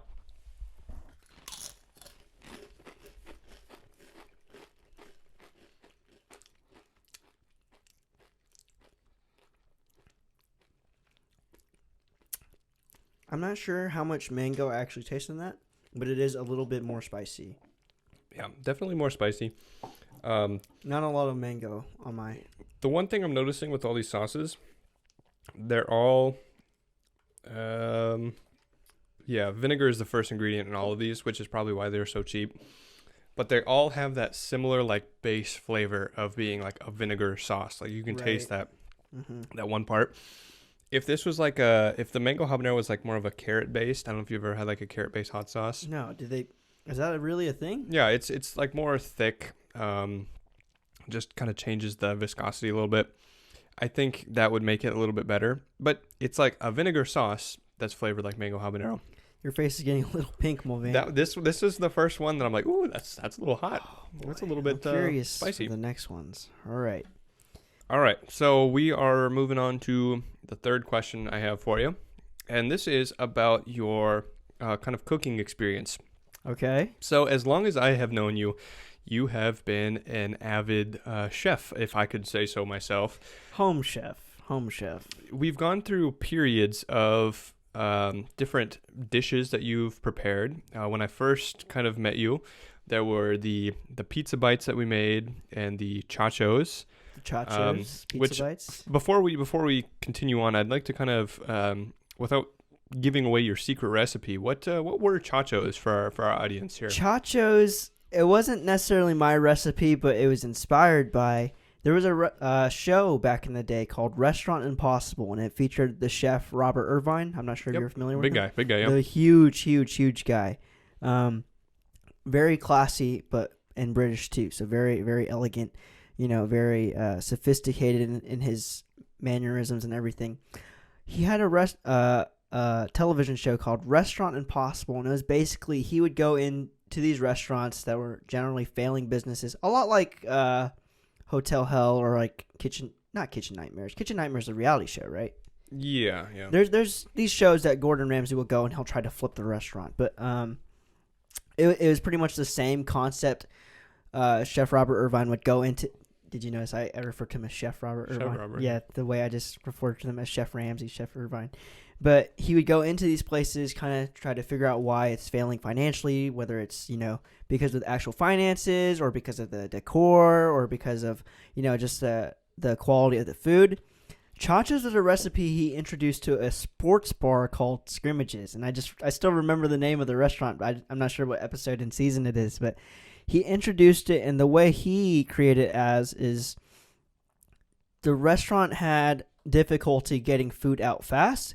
So his strategy was, let's try to have appetizers that aren't like sitting on the the heat bulb all day, but that you can throw together very quickly, like diced tomatoes, diced jalapenos, anything like that, cheese, ground beef, and pulled pork. He would put all of that on top of potato chips, like freshly cooked off potato chips, very thin, very crispy, and he would top it off. So it was like chips, nachos, and like he would put that together very quickly after frying off the chips, put that under the broiler till the cheese get bubbly, everything else is reheating for a little bit, and he would send that out, and it looked so amazing, and I was like, I gotta make this one day. Obviously, I'm not, at this point, I'm only like maybe 10 years old when I see this, like 10, 11, and it was right around the time I met you in 7th grade, and I'm like, I gotta try this, and it was so good. I remember I used Zaxby's potato chips at the time because I just didn't have the patience to actually slice my own potatoes and to fry them off and everything, and Zaxby's doesn't have potato chips anymore, but that was kind of my first introduction to cooking. And then me and you spent some time away from each other because our class schedules just didn't align. And fun fact, back in the day, me and Evan used to be like the exact same height, and now he's like 7 inches tall. 6 foot 1. 6 foot. 6'1". Yep. I'm not gonna accept that. Evan is maybe 5'8.5" on a good day, I'd say. Yeah, I'm 6'2" soaking wet. I think that's how that works. But yeah, the next time I saw him, that's when I'm also getting into the period. This was around 2013, 2014. I'm getting into, the golden age of YouTube cooking. Jamie Oliver, Who's the girl? Laura Vitale. Laura Vitale. She made the pizza bites. She was the one who was like, all right, so you're going to get a big ball of dough. You're going to rise and proof. You know what proofing means. Only because you worked at Jimmy John's, right? Yeah, proofing was such a weird concept when I started working at Jimmy John's, because it's like you put it into another oven-looking thing, but it doesn't cook it. It just it's just to regulate the temperature and make sure that it rises to the correct level, and then you got to do it again sometimes. Who's the pizza sauce guy? Who's that? I'm not. I don't think that guy was anybody really important. Oh, it was just like a how-to video. Yeah, it was a how-to video. Right. On like eHow or something like that. Yeah. But Laura. Oh no, go ahead. Go ahead. I was gonna say Laura Vitale would be like, here's a big giant ball of pizza dough. She would show you how to make it, like roll it out after it's proofed, and then like you would just cut it up and make like makeshift pizza rolls, but you would roll it up into like a ball and then put it into like a baking dish, and then they would cook kind of like biscuits a little bit, where you could pull it and like the inside was soft. But that's how the pizza bites came about. So we had pizza bites and chachos. I remember that from like middle school, maybe early high school.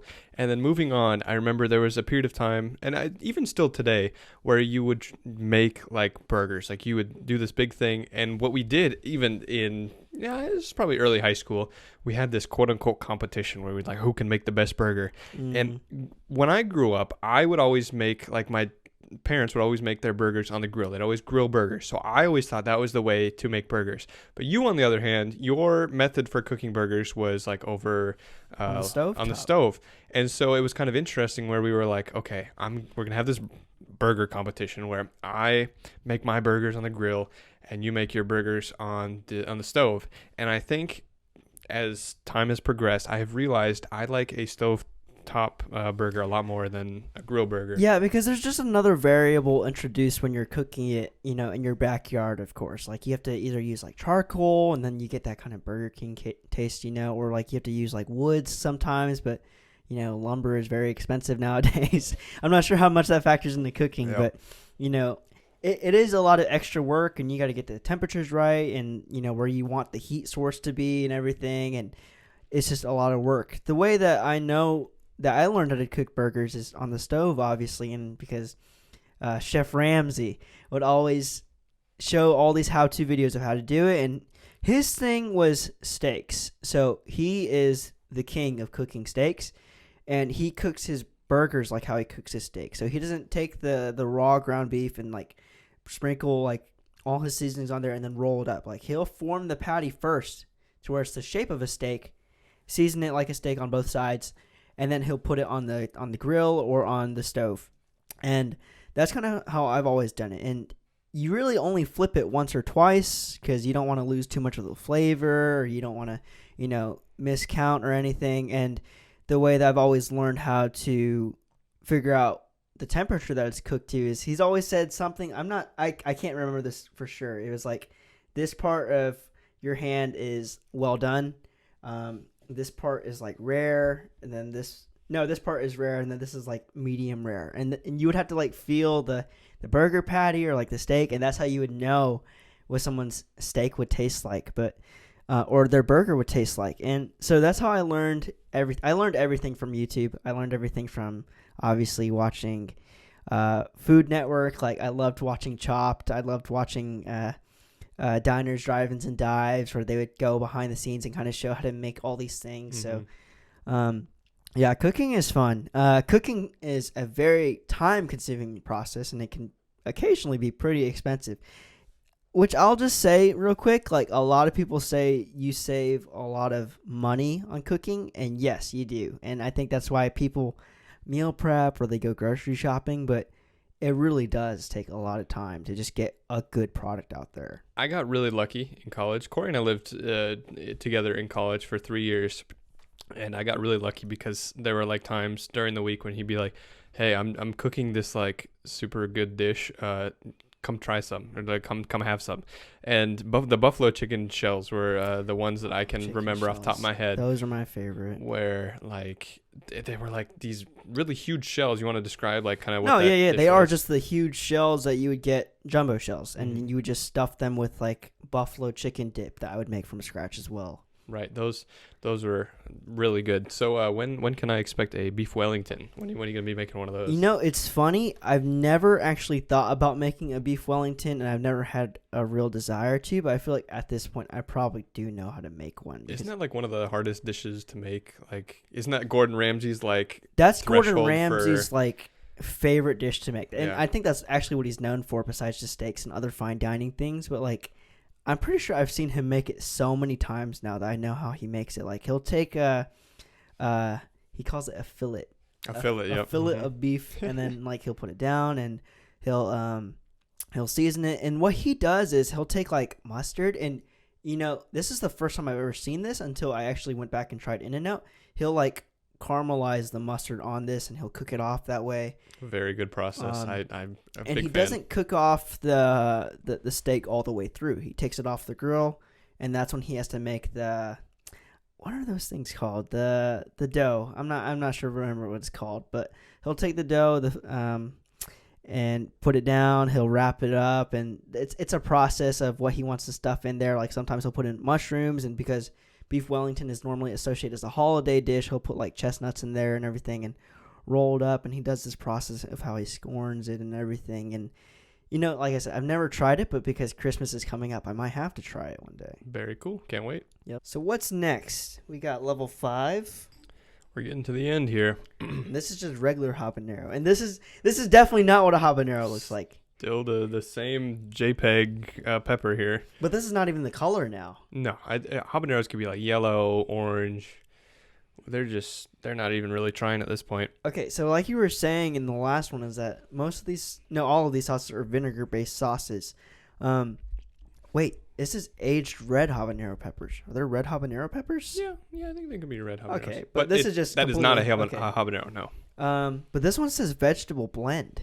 Carrots, onions, garlic. Vegetable medley. This should be interesting to try. All right. Smell test.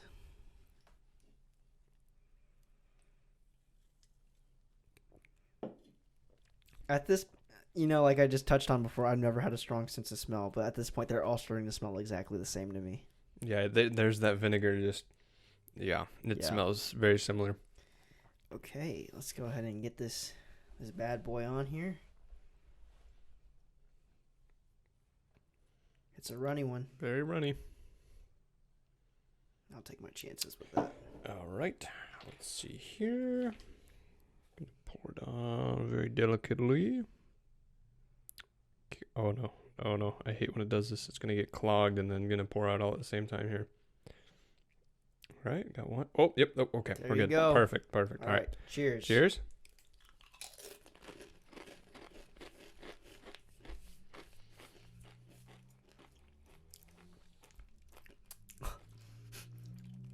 Oh boy. A little hot. I think we're there. Okay. Cool. Oh. These first four, not really anything to worry about. This one was like a hint. That one's up there. I'm starting to lose. I don't even know if I can answer. My vision is blurry. I cannot see. I'm starting to see new colors. All right. Oh, I gotta regain composure real quick. It's sitting on my tongue. Is it sitting on your? It's in the back of my throat right now. No, I'm not. It's the heat. All the heat is sitting at the front of my tongue. Let's see. Vegetable blend. Oh, carrots, onions, garlic. Okay. That one is good though. Mm-hmm. Yeah, I really like that one. For sure. Okay. So what many of our guests may not know is that you actually have a history of moonlighting under the alias Jeev. That is Jeev, correct, yes. Jeev on Yep. SoundCloud. You've produced tracks like Midnight Bollocks, Rough Edges, and what many would consider to be your magnum opus, arguably, is Free Wave or Prelude to the Interlude. Right. Lots of interesting name titles here. I believe at some point you said your album would be named Wood. Yes. Would, with the album being a picture of wood. Right, yeah.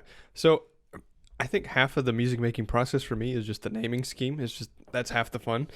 But no, the reason it kind of came about was, and we'll get into this when I ask you your final question here. Growing up, I was never in like marching band or anything like that. I never took any band classes. You took chorus, didn't you? I took chorus in 6th grade, and you know what? It wasn't that bad. It was kind of fun because we got to sing, what's that one SpongeBob song? We got to sing that song. Something about a drunken sailor. Yeah, exactly. Right? That was fun. But then I just kind of like, chorus. Nah. But growing up with a bunch of friends, I feel like almost all of my friends were in some sort of band or they had some sort of musical background. And I was like, hey, you know what? I kind of want to do that. So a lot of my inspiration kind of came from the friends that I have, from Kory here and Malcolm, who was on the podcast yesterday. And I think Marielle is even... Marielle was in band as well. Has some band experience. And so when Malcolm created his SoundCloud, I was like, you know what? I'll create a SoundCloud too. And taking my lack of music theory knowledge, I will try and put some stuff out there. And some of the songs that I created, Rough Edges in particular, you'll find that it I didn't know what time meant, like what it meant to keep time for music, and it's rough. It's rough edges. It's all over the place. But then I kind of like started to look around a little bit more and do more like learning on music theory. And even though I don't really know like the surface, I'm just scratching the surface of that sort of stuff. I like to, it's fun. Listening to music is like, a music listener is one of the most entertaining things I could do. If I'm bored, I'll listen to music. I'll find something to listen to. But what was it? Free Wave. That was one where you and I made it, and you were, I think you might have been like, you could like sing over this. You could like freestyle right? over this. And there was like a one night where we were just like, what could you freestyle over this? Because we're not rappers. We just like listened to it on loop, and we're just like shooting the shit and doing all that sort of stuff.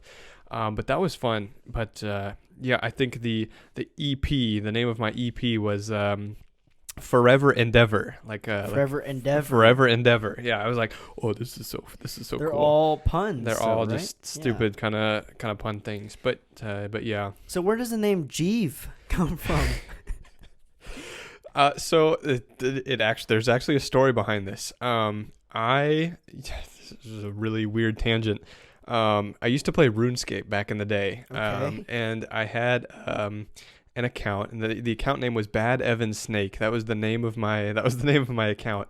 And as I grew up, we're gonna have to find out where that name came from as well. That one, I don't know if that one has a story. Okay. But as I grew more mature, I was like, I don't like this name anymore. This name is beneath me. So when you're creating usernames, there's only so many like not taken usernames. So I was sitting at my computer putting in random characters, trying to figure out what wasn't taken. And so it was like words that had X's in them, words that had, V's, or just uncommon letters. And one thing that I did not want to do was I did not want to have any underscores or numbers in my name. Mm-hmm. And so as I was just putting in random, permutations of letters, I stumbled across Jeeve, Jeev, and that was a 4-letter word that was not taken on the RuneScape servers. And so I was like, that's my username. I'm gonna make a musical persona called Jeeve, and I just went with it. That's just what I did. That's amazing. So it's good to know where this all started, but what can we really expect from Jeeve in the future? So from Jeeve in the future, I actually have about 20 different songs that I have in the works right now that are all unreleased. They're in production. But I hope all written yourself. All written myself. Yep. And I hope to release them at some point someday. Kory was so gracious enough to during quarantine. I got my I don't want to say first, but it was like kind of I got back into playing guitar. I got a Telecaster, and Kory was like, and you can have that Telecaster, but I'll lend you something a little bit better. I just let you have it this point. I don't want it back. Yeah, so I've been kind of like messing around, fooling around with like learning some chords, some stuff like that. So hopefully I can get some like actual music that's not just like digital into some of my songs. But we're gonna have to figure out how to get you a MacBook so you can have. That's I've been late to the game on that. I just got into the Vans game, the Vans shoe game, but you got a really nice bomber jacket the other day too. I really like that thing. I saw you wearing. You had one a long time ago. I had this one bomber jacket that I wore like every day between like 9th grade and like I think I tore a hole in the sleeve in like 12th grade. But are we talking about the gray one, or did yes, you have the gray one? Okay, is this the Drive inspired one? Yes, because the movie Drive was so great. Like, I could go on a huge rant in a different episode about why Drive is amazing. But yeah, I had the bomber jacket.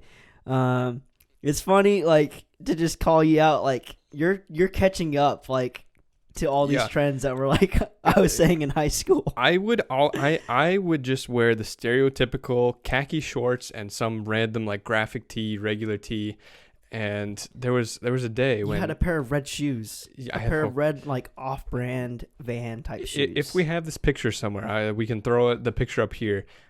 There was an outfit that I wore one day. It was the red shoes. It was like blue shorts, and I don't know what shirt I was wearing, but it was the worst. It was when you say blue shorts, they were not like jean shorts or like dark shorts. They were like these, like you wear it on the beach. You're like Fabio, kind of have like the flowy white shirt. You're not supposed to. They were like baby blue shorts, with dark red, almost maroon shoes. It was pretty bad.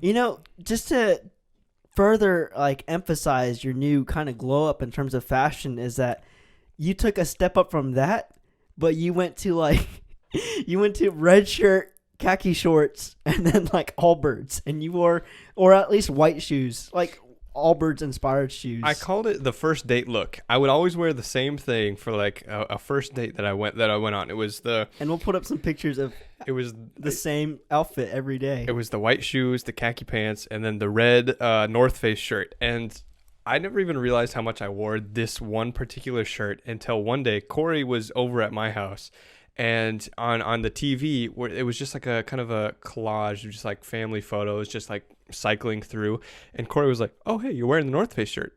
Oh, hey, you're wearing the North Face shirt in that photo too. Oh, look at that, you're wearing the North Face shirt in that." And then I remember his mom came out and she was like, every single family photo, or almost every single family photo, like maybe 90% of them, he's wearing the red shirt, and it's all from different occasions. So I've slowly kind of realized that I should probably update my wardrobe. You should retire that shirt. I have not worn that shirt in a long, long time. But I was slowly updating the wardrobe. I got a new pair of Vans, my first pair of Vans. I got the jacket, and hopefully we can... We'll see more of both Evan and Jeeve in the future as their own separate characters. That is correct. So be on the lookout. Right.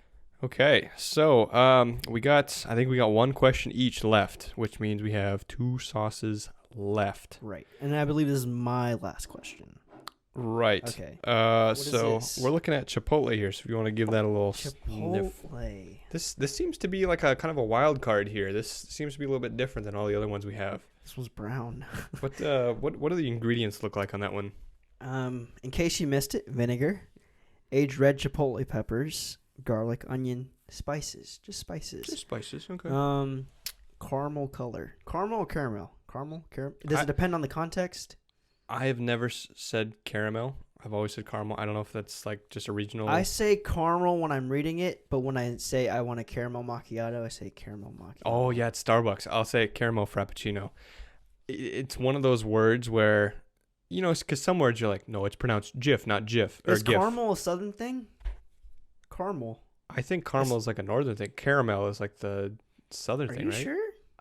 I don't know. Southerners are pretty lazy with their words. Like they say y'all and all these other like interjections or whatever they're called. Like I would assume that they just say caramel because they don't want to say caramel. Maybe. I've always just said caramel. But it's one of those words where you could say either. I got it on my nose. Oh boy. This one might be like the silent killer. I think it's gonna be really hot. It doesn't smell spicy at all. It smells very sweet, actually. Oh wow, it's almost like barbecue sauce. Wow. It makes me kind of scared, actually. Yeah, it doesn't smell hot because it just smells like it would be like barbecue sauce. Okay, well, let's go ahead and get this show on the road. We're getting there. At least this is my last question. I could not almost handle this level 6. Oh, the flavor, habanero. though.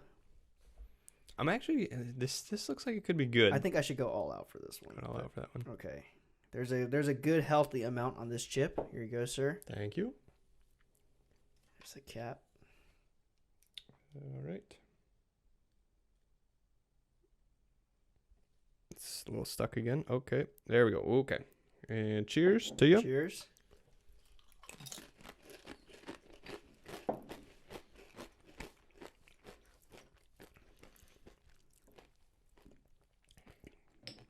Not a bad flavor. Not really entirely hot though. The flavor on that is probably my favorite so far though. Mm-hmm. Yeah, Man, I'm disappointed that it wasn't as hot as I thought it would be, but the flavor is really, really good on that one. that was level 7 too, yeah. Not very hot. Oh, habanero got me good. All right. So this is my last question for Kory here. And this kind of is a good segue into, Kory was asking me about the music. So now I have kind of a more serious, your question to me was like, you make music, haha. But Kory is actually kind of a bit of a true musician here. And I kind of just want to hear your chronological kind of path. So did you start with guitar, or did you start in the percussion kind of section of music? I think I may have. Oh, that's so weird. I can't even remember which instrument I really started out on. Recorder in elementary school. I don't really know. Oh no, I never played the recorder. That's so funny. I know a lot of schools had. Did your school have a recorder class? In Wisconsin, yeah. We did not do that. We had ukuleles too. We had to play ukuleles. No, my music school, and I would assume most music schools in elementary, or most music classes in elementary school, are like kind of chorus based. Right. Like you read songs out of a book, you figure it out. Man, that's a great question. I'm trying to figure it out. I'm not sure which came first, but I think they both came within the same year. So it was very easy for me to kind of apply both principles between the two of them, because guitar is very musical. Percussion instruments are not musical, but there is a rhythmic aspect to it of like how you learned how to kind of keep time when you're writing your own music.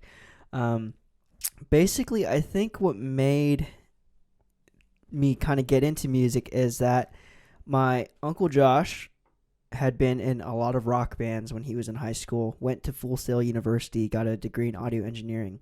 My Uncle John, on the other hand, he was not as well versed in instruments as a whole, in composition as a whole, as my Uncle Josh, even though he was kind of like the older brother figure, but he played guitar, and my Uncle Josh had a guitar, but he wasn't a guitar player. My Uncle John was a guitar player, and he had a Fender Stratocaster, black with white pickguard, rosewood fretboard, what you would expect to be like the stock Fender Stratocaster you'd see in pictures.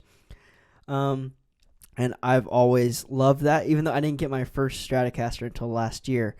But those two, in addition to all my cousins were, because my grandpa was a minister, or he still is a minister. My grandpa is 76 years old, and he's still pumping out like all these like sermons on Facebook. Like he learned how to use Facebook Live, and my grandpa started his own YouTube channel, and I'm like, dude, my grandpa's 76 years old and he's on YouTube. There's no reason why me and Evan shouldn't be making content on YouTube. Exactly. There's a time and place, yeah. So all his grandkids, aka my cousins, like they grew up in his church and they all knew how to play guitar. They all knew how to play piano, all that stuff. So I was like, okay, I have to kind of follow up on this.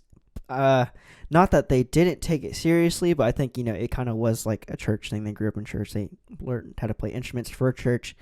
I took it more seriously in the sense of like, when I was in middle school, I was like, I'm going to be a rock star someday. I remember that in particular, and I think I was telling Marielle off camera last week when we were recording.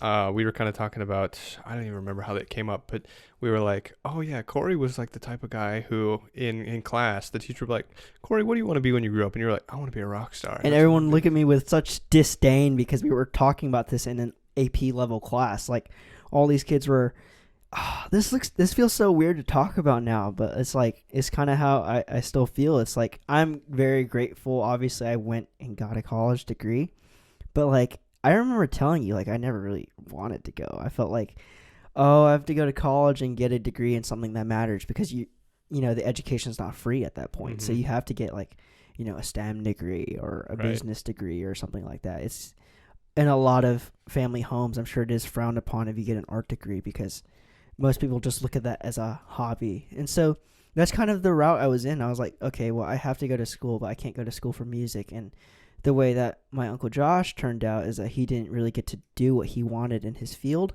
And that kind of sat on him as like a weight on his shoulders, that he didn't get to do what he wanted to do with his degree.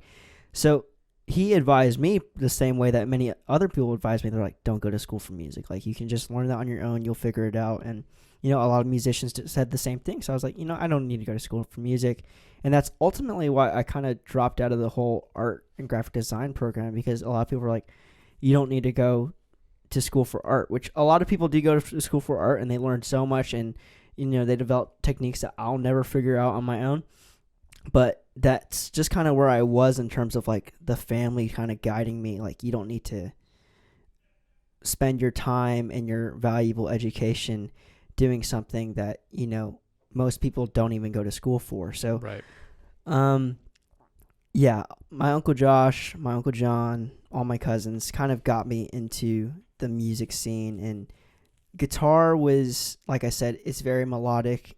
Anybody could play guitar. Like, you've been picking up guitar over the past year, and, you know, you're worlds ahead of where you were last year, would you say?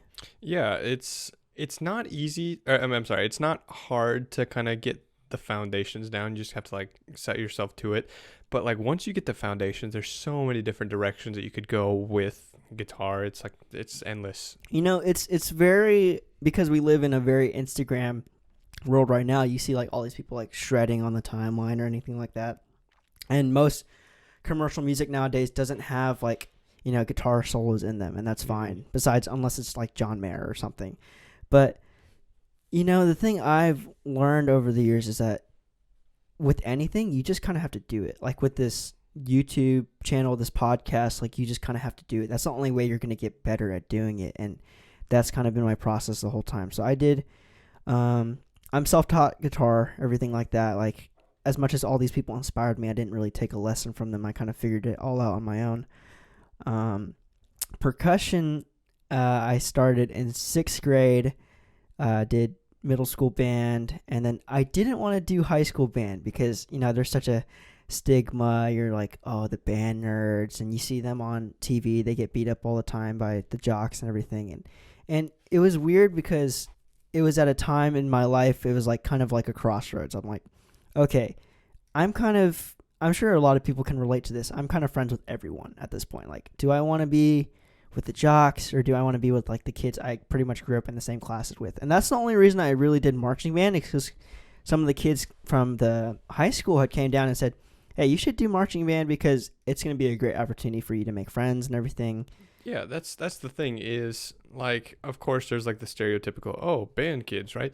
But they always look like they're having the most fun. Like they just, it seems like a good time. And the thing about high school band is, you know, you could kind of equivalate that to like high school sports. Like, high school for any activity is the purest form of what you're going to get out of it. Like, right. For high school, you get the competition aspect, being with all your friends growing up, kind of just figuring out who you are before you go into the world. And then, you know, you get the football games experience too, of just being there and supporting other people who you normally would not hang out with in the hallways and everything. And it's a very big cultural environment. Once you get to college band, you know, you're kind of doing it at the same time, but there's all these other variables. Like, you have these friends you're making in band, and you're going to go back to your house and party afterwards. You know, like, there isn't that huge pureness aspect of like, oh, you're kind of young, figuring it out, kind of, naive, and these are the people you're going to figure out with. In college, you're kind of an adult and you think you know everything in the world. And then there's all these other competitive, professional aspects of marching band that people don't know about, that, like, for example, Drew did, Travis did. I did kind of like a semi-professional kind of thing of band. Some of our other friends like Nate and Malcolm did the same kind of thing. And,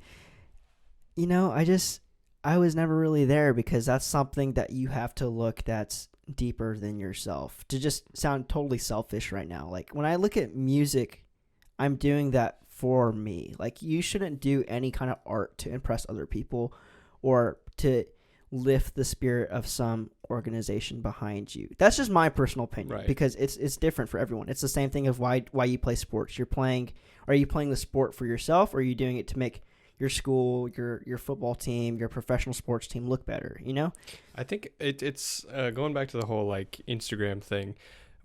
Music is kind of a lot like the influencers who they like Photoshop their looks and all that, and you're like, wow, I wish I could look like them. When people post to like social media that how well they can like play an instrument, it's kind of, you can get the same feeling. It's like, wow, I'm not that good. Why do I feel like that? And it's very dehumanizing, right? But it's like they're at a different part of their life. They're not necessarily showing off that they can do it. It's just, it makes them feel good to post something like that. Some people do it to show off. Oh yeah, there's definitely people who are like, oh, look at me, I can do this thing. Right, but I don't really regret doing any of these marching band experiences, because doing band at Georgia Tech was like my favorite thing ever. And I really only got to do it for 1 year, because the next year that's when the pandemic hit. Mm-hmm. And so like it was very limited. We didn't get to march or anything. We were just kind of hanging out in the stands, and I was just thankful for that. But like, I tell people all the time, like, for the 2 seasons I did like competitively at like Atlantic West, like, not that anything was necessarily wrong there, but for my personal goals and experiences, like, I would give both of those up for the sake of just doing practice at Georgia Tech one more time, because I had gone through some difficulties at Georgia Southern, and like, it was the reason why me and Drew kind of hated band so much when we left, and Georgia Tech kind of inspired that back to me, because it didn't feel like we had to do it to be good again. You were doing band just to have fun, and Drew was, he kind of got that monkey off his shoulders, and that's why he kind of retired from the marching band world afterwards. And that is the thing I miss the most about just kind of being out there and making music with my friends, because that's something that once you're an adult you can't really ever do again. Right. So kind of to wrap the question up here, you've been making music for as long as I've known you. Is there anything that we can expect for the future? Oh, I've been writing my album for like 6 years now, because I've written like 100 tracks for it. But it's one of those things that I've learned over time, is that you're gonna have bad days. Like, it goes the same thing for Quacking Pancakes, where me and you will try to film some kind of content for the channel, and it doesn't work that day, and we have to kind of scrap it and go back to the drawing board. I think we're on our like 3rd filming of this episode right now. But we didn't get to try the sauces. No, just this trying is to all authentic. figure out how we're gonna deliver this episode. But yeah, it's the same thing. It's like, oh, you get so discouraged about writing these things, but you kind of build experiences, and then you pick up new ideas to incorporate into the next thing. Like, I was just talking to my friend Jim about this, is that, I'm sure on movie sets, like, it's so expensive, and each actor and actress has like a certain budget tied to them, and the film crew and everything have a certain budget tied to them, and everyone's time is extremely valuable. But I'm sure like they do have days where they just try to film something and they just can't do it. The burnout, yeah. Right. So, I've written like 100 songs for this album. I really have a goal of putting out next summer, and it's really all about the experiences I had between high school and graduating college, and even going a little bit past that, just some experiences I've had in the real corporate world. Just trying to figure out who I am, and it's one of those things I was like, oh, what am I going to write that sounds good, or what am I going to write that makes sense to society? And for once, I was just like, no, what I need to write to kind of make sense and deliver a story in some kind of way that might make someone else feel like, oh, I'm kind of feeling that right now. And that's kind of why I was looking forward to not only writing that, but then also kind of getting into this, because in what way can me and you try to provide value to someone else's life and kind of help them figure out, if they're younger than us, what can they expect after they graduate college? Or someone might be older than us, they could still be inspired and try to start their own thing. So that's really what it is. It's kind of like I'm doing all this for myself because it finally makes sense for me to, and I have so much creative energy to have what I call like 5 full-time jobs. But it's also like, what can I do, and then what can me and you do to kind of make just a little bit of difference in the small community around us and see where that goes in the future. Exactly. Wow, that was a very great answer. So thank you for that. Yep, and we got one more question left. One more. Level 8. What do we have here? Oh, ghost pepper. Ghost pepper. So is this a man-made pepper or is this natural? I think ghost pepper is a man-made pepper. I don't know what the two kind of crosses are. It used to be the world's hottest pepper, and then it got dethroned in the last... Carolina Reaper? Carolina Reaper, yep. As far as I know. Maybe it's gotten dethroned again. So, trivia. Do you know what the world's hottest natural pepper is? I don't. Do you? No. I don't. I figured you would know since you grow all your own peppers. It's probably just like a habanero or something. I don't know. Do you think this one smells like vinegar? I don't remember. It does smell like vinegar. Does it smell like vinegar? Does it smell hot? I don't know why I smelled my microphone just now. No, it does not smell hot. Let's see what we got here. Yeah, it smells just like a hot sauce. But this does actually have ghost pepper in this, so maybe it'll be a silent killer for real this time.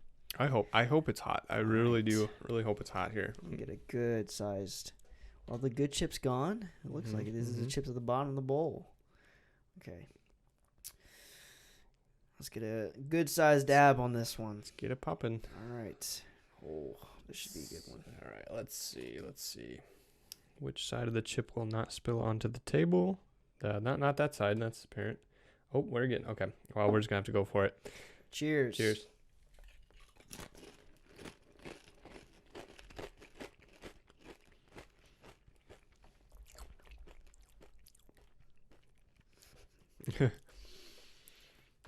Okay. All right.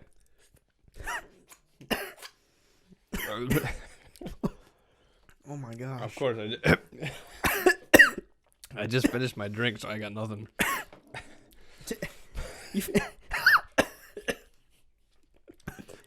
That's hot.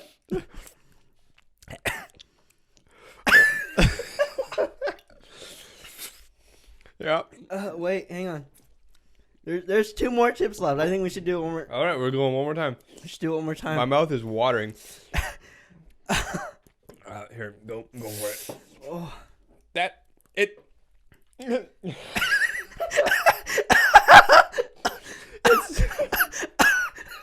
Hurry, let's go. Let's do this again. It's significantly hotter. We gotta go. Okay, go.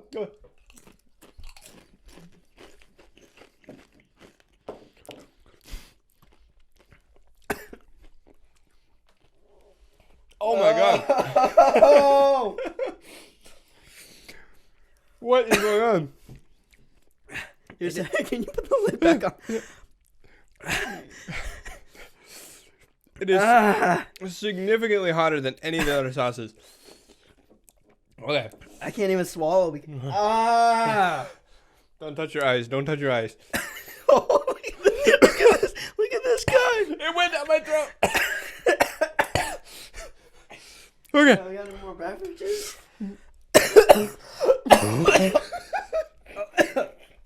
I'm like sweating. I'm like, my shirt's like completely wet now. Okay.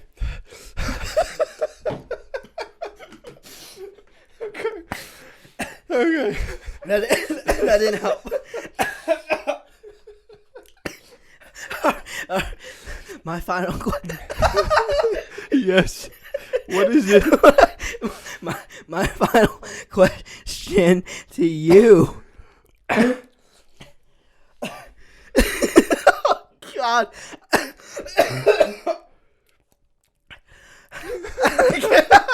God.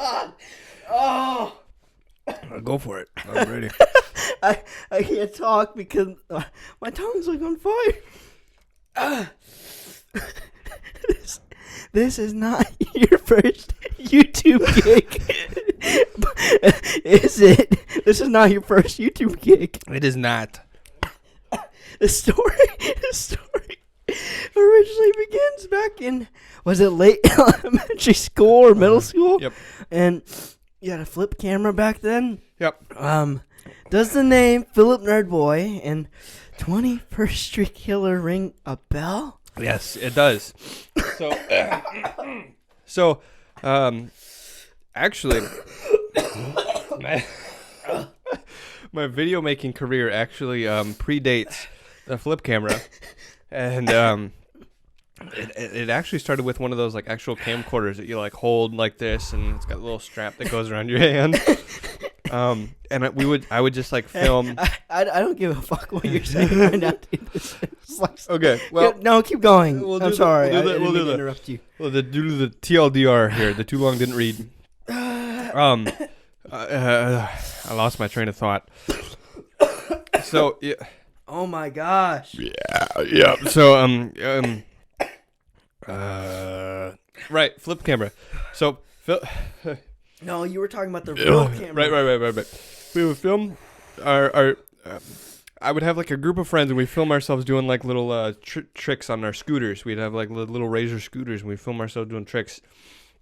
And I was like, this is like before the days of YouTube. We would film ourselves, and so you just breathed into my eyeballs, and I felt it. It did not you reach like, over there. You're like, and I felt it in my eyes. Okay. Yeah, you felt it. You felt it.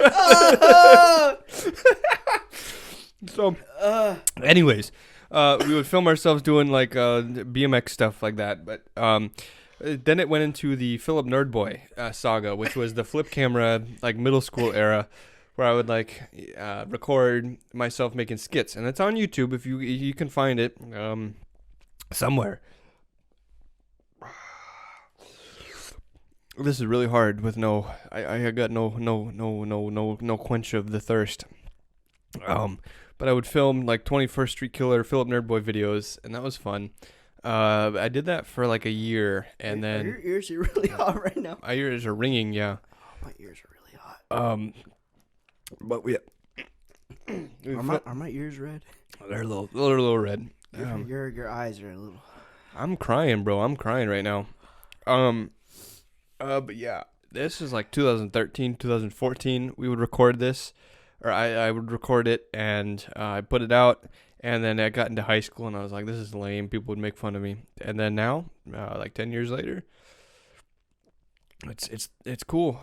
It's a creative outlet. I think that's the biggest. I think my nose is running now. Apologies. Have you ever seen someone who's like?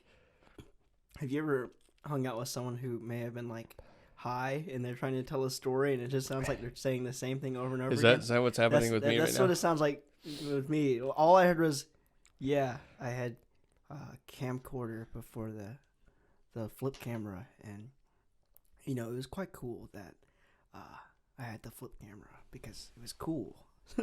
That's all I no. Oh, why? Oh, you did that to quench the heat, right? Yeah, it's a no.